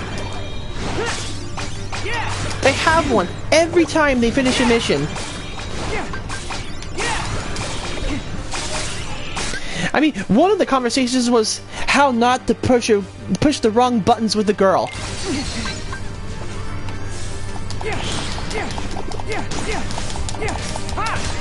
That it's complicated to be a female, apparently. And you can't push the wrong buttons. I mean, I understand that everyone has their issues, including girls. But what's that whole talk about not pushing the wrong buttons? I don't get that.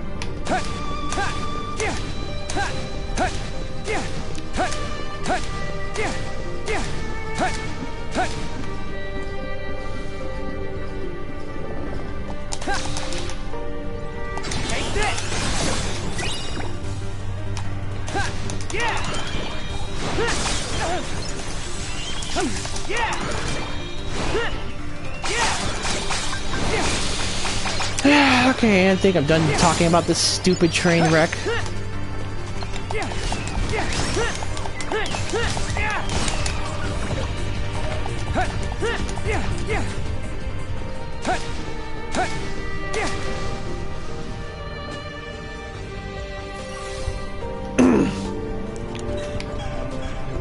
Yeah, it's a weird subject to even try. Not to mention that when you say don't push the wrong buttons, I imagine pushing someone's nipples.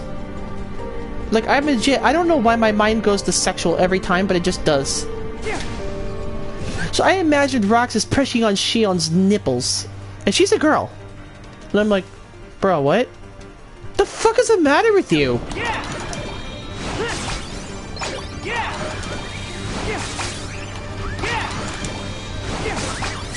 Heal.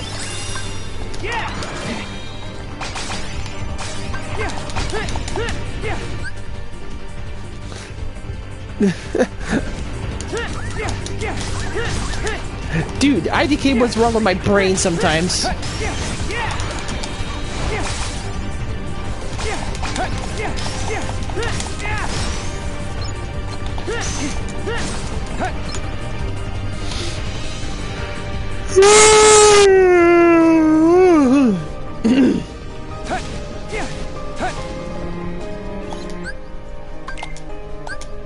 How much time do I have on my meter? It's okay so far.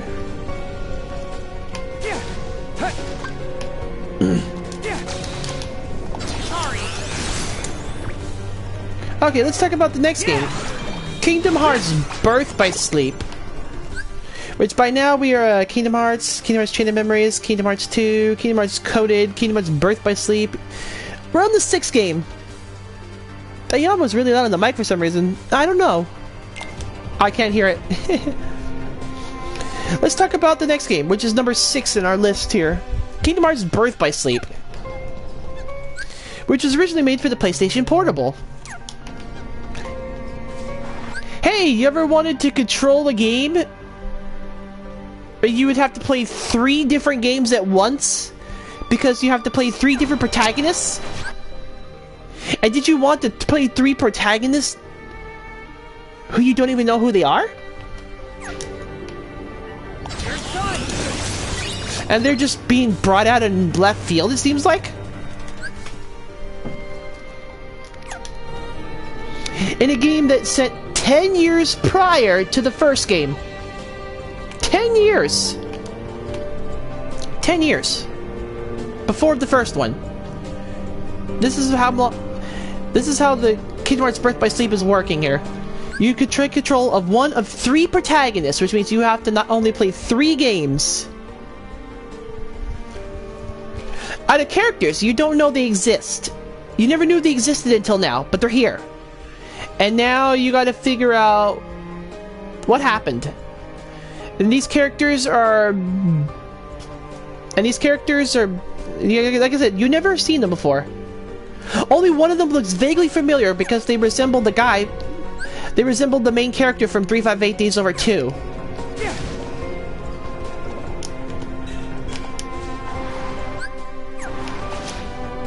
This already sounds like fun, doesn't it? So you have to play 3 different protagonists who have their own set of have their own little skill sets and all stuff.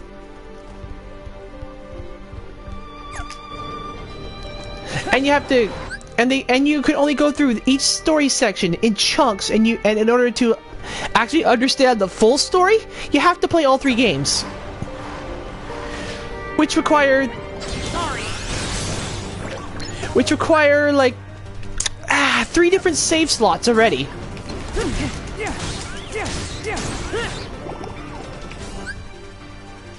Seems odd to me. Yeah, it kind of is a little odd. But they did just remember, they did all this on a PlayStation Portable. It's so weird. I mean, it's not the worst game in the series. It earns another okay-ish spot to me.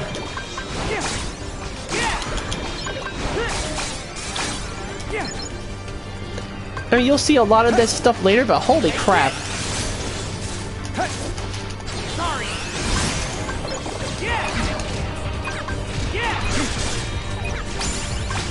Ah!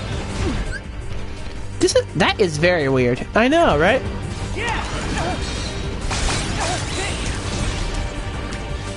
So this game is just basically centered, the story is centered around what happened to these 3 people. And 10 years prior of the original story.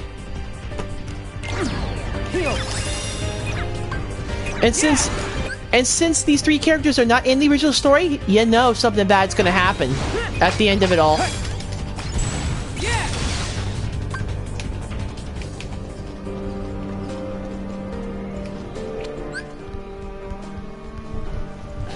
And so, like I said, in order to 100% it, you gotta 100% each of these 3 games.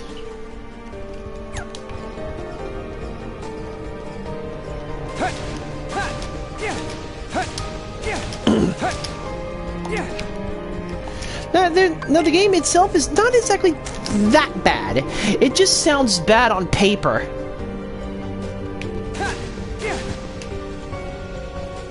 I mean, if you think about the concept, it just sounds really weird. But it really isn't all as bad as it sounds, to be honest.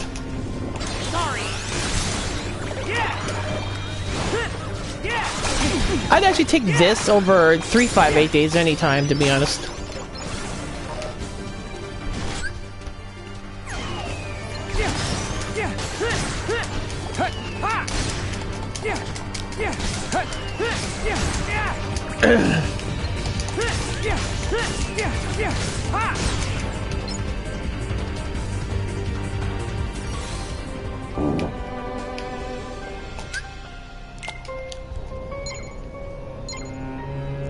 So basically, that's all it was. You just find out what happened to these 3, and you find out who the main actual villain is of the entire series. Or at least this arc of the series. So you liked it? Like is a strong word. More like I could tolerate it. I mean, the concept sounds bad, but to be honest, it's a lot better, and I'd give it a bit more credit.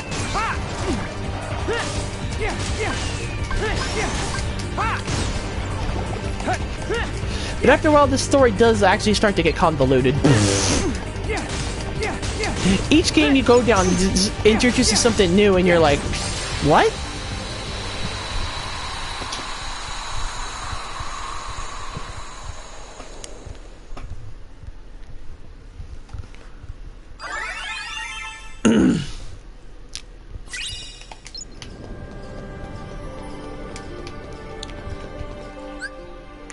So, like, each character has their own strengths and weaknesses. Like, they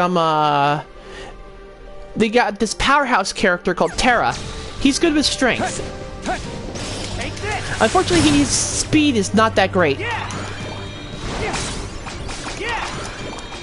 And so it's hard for him to dodge literally everything, which is kind of one of his bad faults. Then you have this speedy character, Ventus, who goes around defeating enemies quickly and handily, basically. Pretty easily done. Ven is the fast of the trio, basically. And then you got the magic user, Aqua, who excels at magic, but is not really great in the strength department.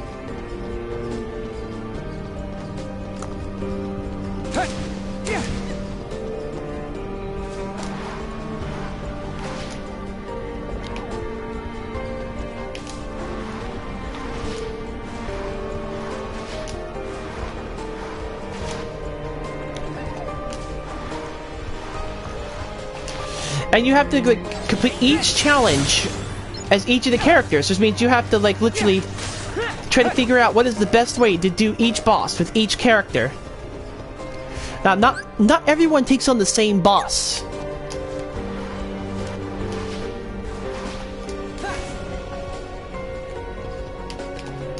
But a lot of the bosses are reused in certain games.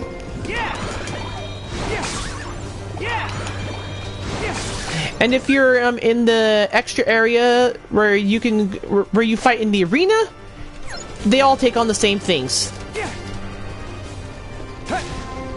So the challenge is to try and find out how you would beat the entire game with this character and get every single thing, every item, every keyblade.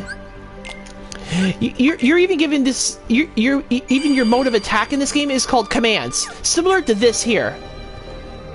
Similar to these on my side here, commands. And they take time to recharge before each use. Look, now it's recharging.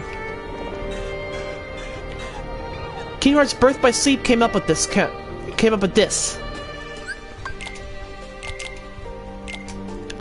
But what Kingdom Hearts Dreams Odysseus doesn't have is the ability to level up said command.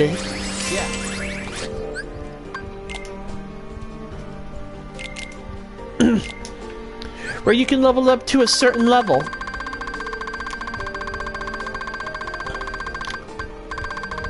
How do you get new commands? Well, you can find some in a chest, but But in Birth by Sleep, your main goal is to try and fuse commands together. What command fuses into what in order to make the command you need? That's for you to figure out, actually. You're given recipes, at least. But even those are few and far between, basically.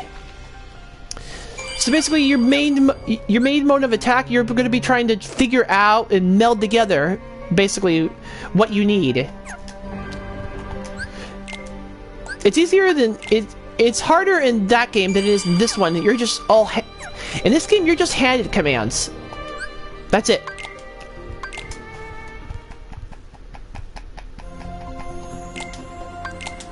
But in Birth by Sleep, you had to literally, like I said, fuse them together. Level them up to the max and fuse them together. Add abilities to yourself so you can actually, like, get all this stuff.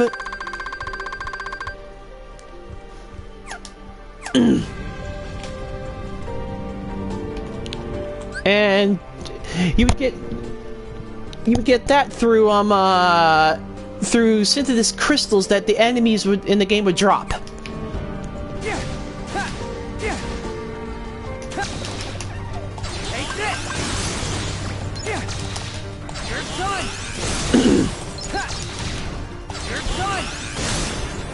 And it was your job to try to figure out, and if you wanted to unlock 100%, you'd have to fuse and figure out the right combination of commands in order to basically get every command in the game.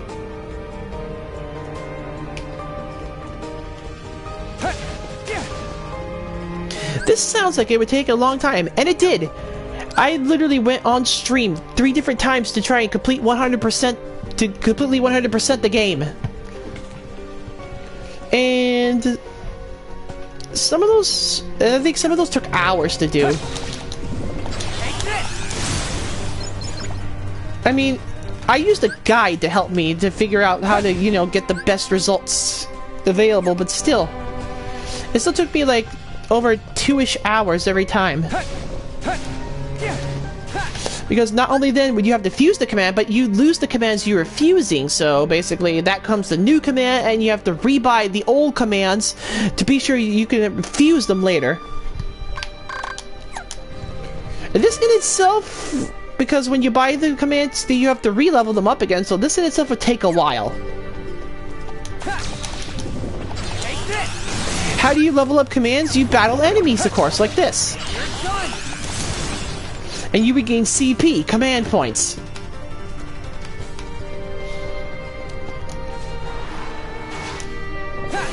So your goal was to literally completely try to hurry up and try to level the commands as fast as possible, and then fuse them together. And this doesn't count if you make mistakes. If you make mistakes, this will take even longer to finish the report section, which is in every part of the game. Report, right here.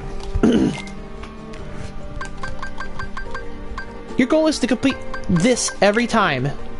Reports, Jiminy's journal, everything. There's even in-game challenges like this in Birth by Sleep. Albeit there's not as many in this game. There's 1, 2, 3, 4, 5, 6, 12, 18 trophies in this game, while versus the Birth by Sleep, they only handed you 8 at best.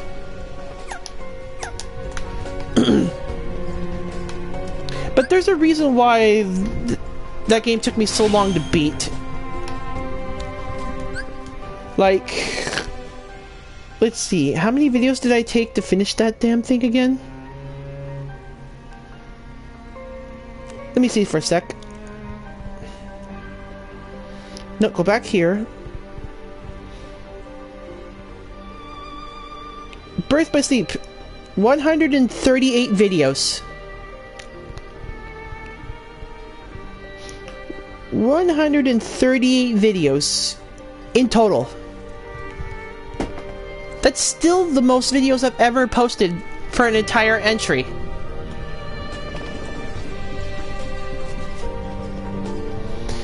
I mean, Kingdom Hearts Birth by Sleep is not a bad game, but it is long.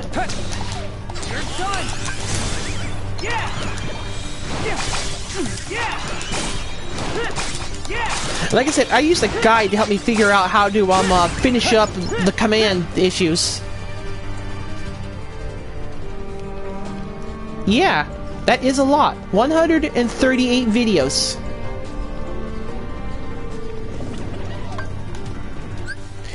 And no other Kingdom Hearts playthrough has gone up this much. The one who would be able to challenge it, Kingdom Hearts Chain of Memories, or Rechain of Memories, is 128 videos long. 10 videos less than Birth by Sleep.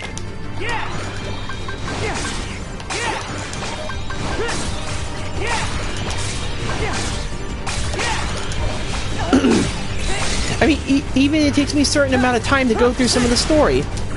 The original Kingdom Hearts 1 took me around roughly 67 videos.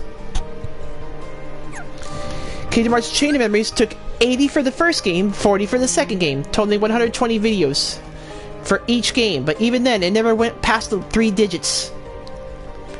Kingdom Hearts 2 took 87 videos to complete the story. Kingdom Hearts Birth by Sleep took 93 videos. This series in itself, to complete the story, took 60 videos. Kingdom Hearts Dream Drop Distance wasn't that long.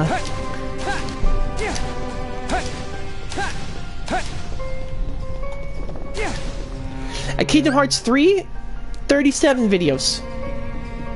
It was a lot shorter significantly because I discovered I could do 50-minute videos. So each of the series is basically almost 20 minutes long compared to some of the other entries.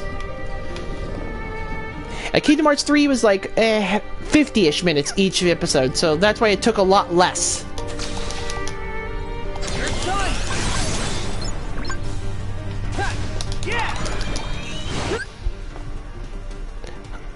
I just said that. Most videos took 20 minutes. Everything before Kingdom Hearts 3 took at least each 20 minutes long. Unless there was a special put-together episode where I would basically do something. At Kingdom Hearts 3 was 50 minutes long at least. If I still held it to the same 20-minute episodes, I mean 37 episodes of each 50 minutes.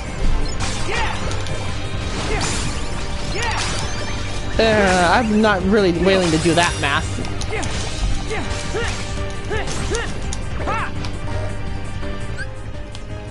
Well, let's do it. So let's see. 37 videos. I mean, on my calculator. 37 videos times at least 50 minutes. Each 50 minutes would equal over 1,800 minutes.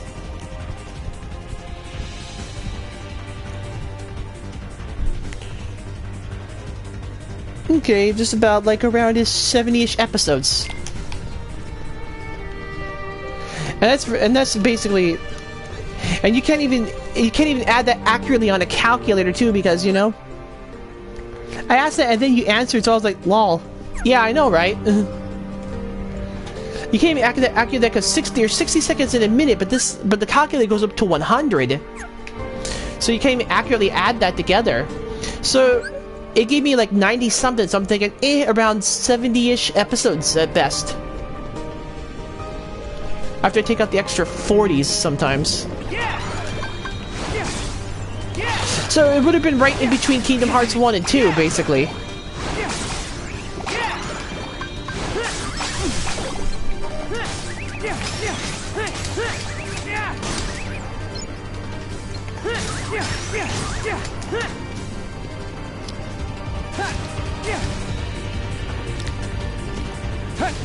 I know half the time it felt like those 20-minute episodes were long because half the time what I could cover in that episode was like, what?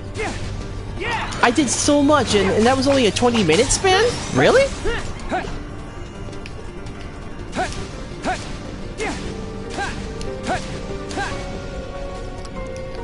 The only problem I have with Birth by Sleep is that it is purposely made long, just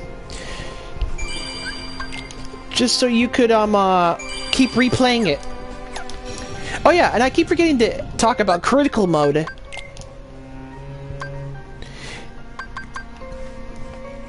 Like I said, usual difficulties are beginner, standard, and proud. So you're probably thinking, what's critical mode?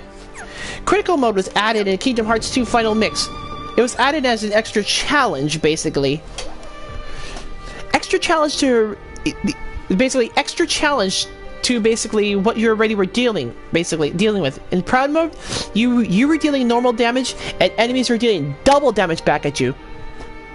In critical mode, it's even harder than that. In critical mode,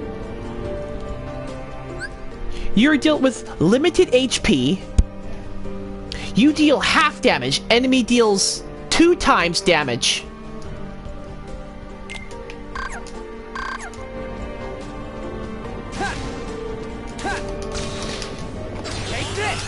Like I said, you only had limited HP, except this game. For some reason, this game itself, look at my HP. I'm in critical mode. I should not be having this much HP. So basically, if you wanted an even more challenging Kingdom Hearts game, there you go. Challenge critical mode. It literally gave you, like, literally no HP. Enemies deal twice the damage, you deal half. It's like, what?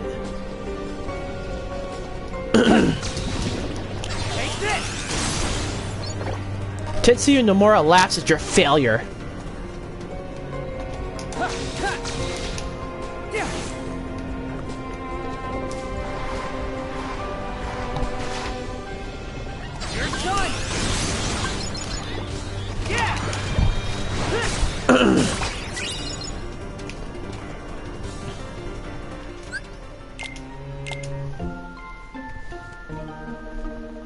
Jeez, we're not even up there yet. I guess they'll hit it when they hit it.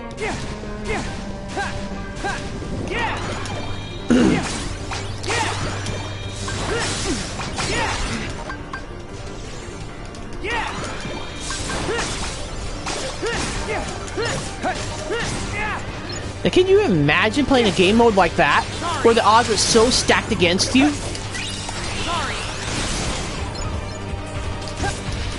Sorry. Take this. Uh-oh. Mom's.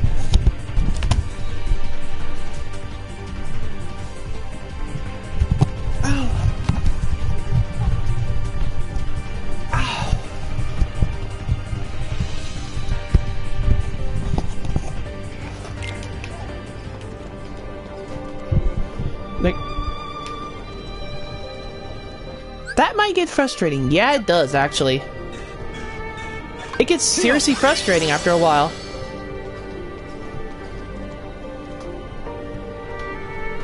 But I've actually played through the difficulty mode. As long as you know the ins and outs of the game, you'll do all right. But you have to know how to play it, which will require at least a fewish playthroughs. And you have to know the best way of beating each game, basically.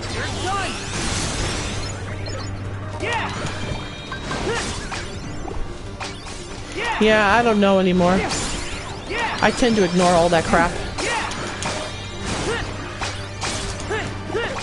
Especially when she gets that loud.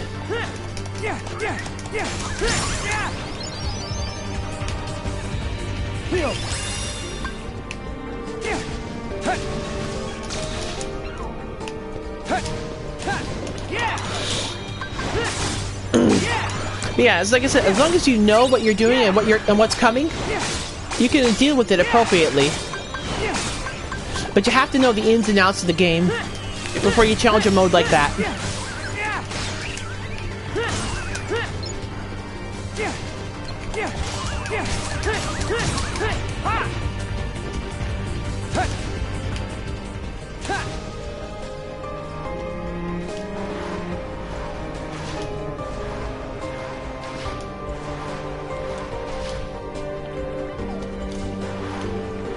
Like literally, I played like literally on my playthroughs on YouTube. I played Kingdom Hearts 2 and Birth by Sleep, both in critical mode. And I tell you, that is actually pretty difficult. I even played this game in critical mode. Ultimate test of your action skills. I did all right. It wasn't bad. I mean, I died five times to the first boss with Sora, but holy crap. What else was I supposed to do at that point?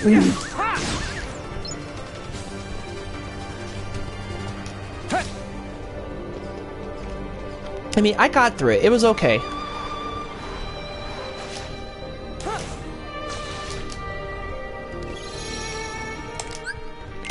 Alright, it's... I mean, it's alright.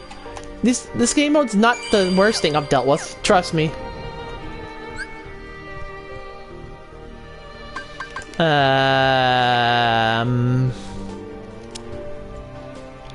Are we still doing this with these guys? Jeez, what takes these guys so long?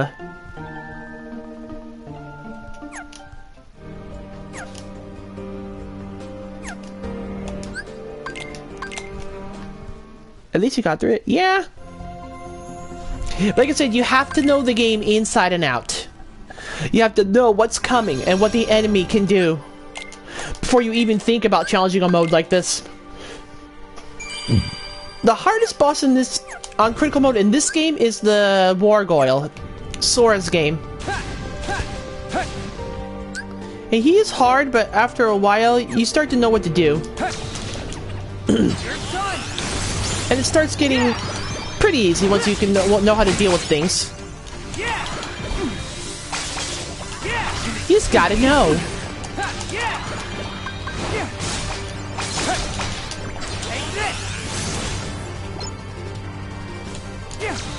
I'm actually still mid-going through Kingdom Hearts 3 doing critical mode. And apparently that's supposed to be even tougher than the critical modes we've been getting.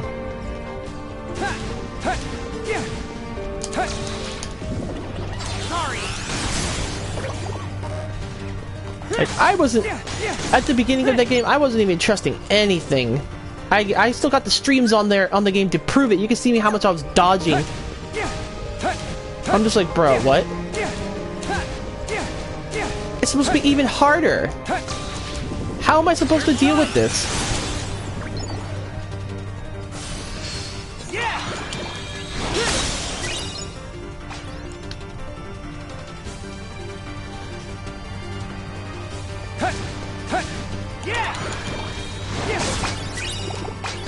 But I can definitely tell you, once I get to the a certain world in Kingdom Hearts 3, I am going to, once a copyright claim comes up on that shit, I am going to mute that motherfucking song.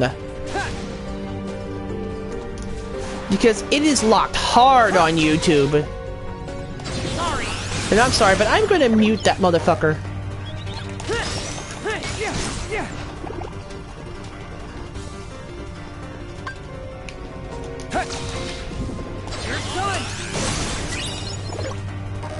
Because I still haven't made it to that world in crinkle mode. And literally, for my YouTube video, I muted that song. And put another song in its place.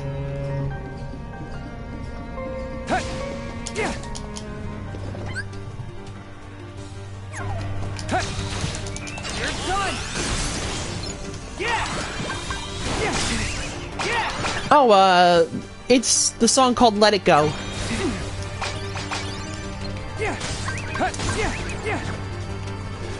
For some reason, Kingdom Hearts decided to say, hey, let's recreate this song in its entirety in the game.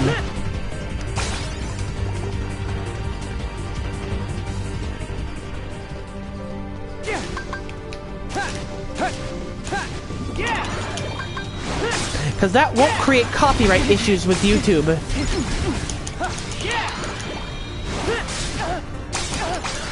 Like I said, when it comes up to that time, I'm muting that motherfucker. That's what I was thinking it might be. Yeah, it is. For some reason, they don't... This is the only song they decided to do in its entirety. That's what I was thinking it might be.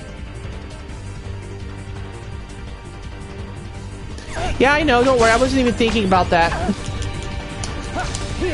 But yeah, for some reason, I don't know why, they decided to like redo the entire song in the game, and I'm like, why is this necessary? This is gonna create so much copyright issues. Because Disney are so anal about their fucking songs.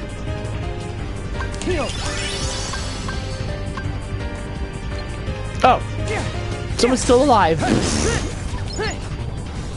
I mean, there's a reason why you don't see the actual songs in the games.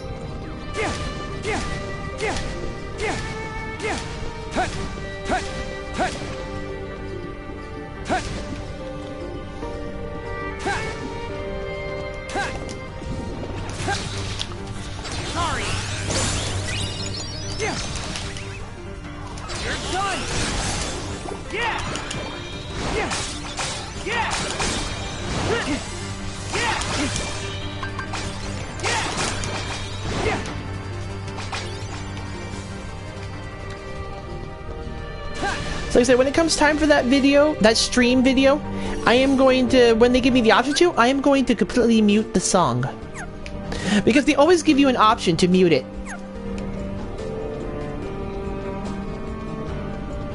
And I'm afraid this time, I'm going to mute that motherfucker. Because I literally deleted it from my... I literally cut out the song entirely to where the point you could see the words, but... and the entire scene, but the song is not actually played over it.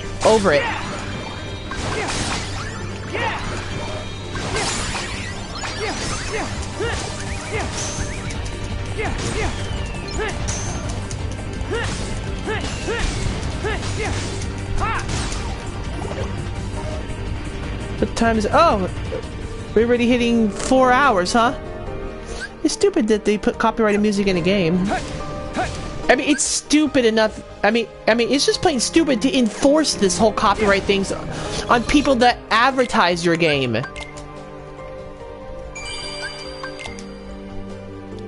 That's what I think. It's like, I mean, why make it this hard to where you even can't play? I can't even play the main theme of this song. Like literally, I can't have the opening here because if I repeat that, I will get a copyright strike. Because that is just ridiculous. That should not be a thing. Especially for people who advertise your game. Earning you more money. I'm sorry, but what? Why is this whole thing being enforced on YouTubers? The ones who popularize your game and earn you money.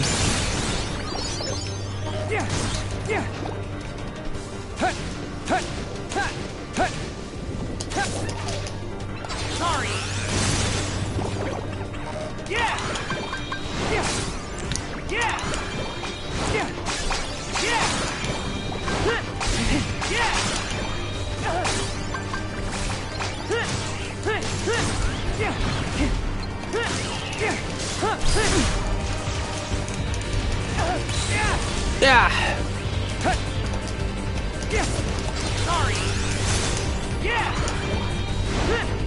Yeah, I know it is. It's just dumb. Copyright in itself is dumb. I mean, I understand that it's so people that they don't recreate their usage outside the company. I get that. But when it comes to a video game, this is an entirely different story. It's not like a movie where you could just basically just watch it and you don't and no one's seeing you watch it. This is a game where you can actually actively stream it. Games can be actively streamed, which is why copyright protection should not exist on these. It's just ridiculous and dumb. Like, I understand why they're used, so no one can use the characters. I mean, sure, I'm not going to create something and call it part of Kingdom Hearts, or else I could get sued. I get that. But some of the aspects where you have to enforce the copyright is just ridiculous. And it really should be stopped. Like, legit.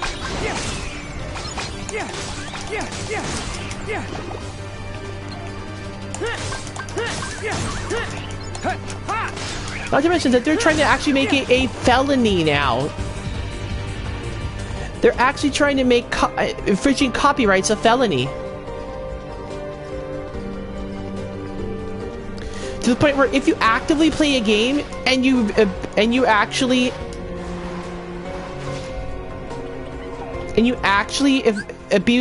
get infringed in the copyright, you can be sent to jail. Like, you can be sent to jail just for playing your favorite games on a stream. I'm sorry, but what?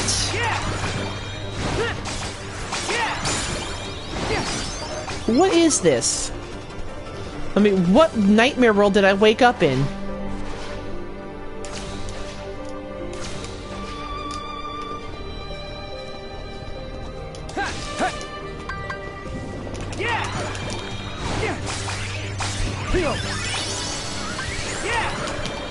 Also, if someone watches someone else play a game, they now have a reason to go buy the game and play it themselves. It's a whole different with the movie, but you watch it and you're done. Yeah, seriously.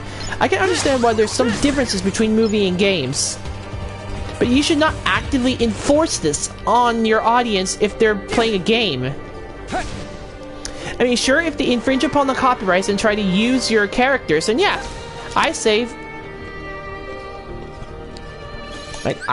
sue them for all I care. I mean, if they use the characters and put it in their own thing, then yeah, no. But if they they attack you for songs that you can't help that are in the game. And it's like, guys, stop, please. To be honest, if this whole thing goes through, I'm worried that I'll be actually in jail by the end of this year.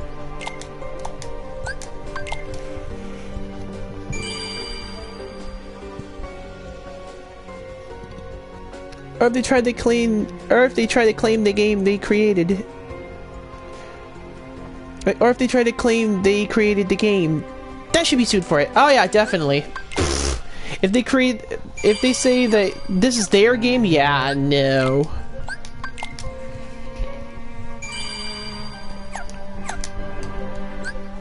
Well, this was a fun day. Oh my god, he's not even at 9 yet.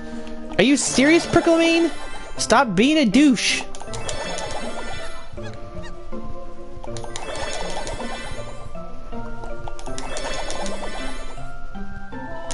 I don't care about your stupid thing.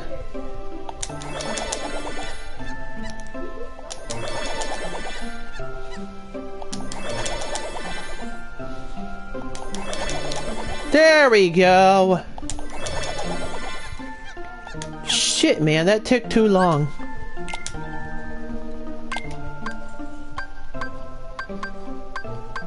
Heavy rep.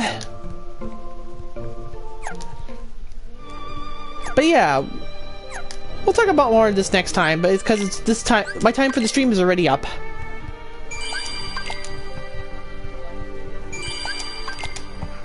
Thank you for joining.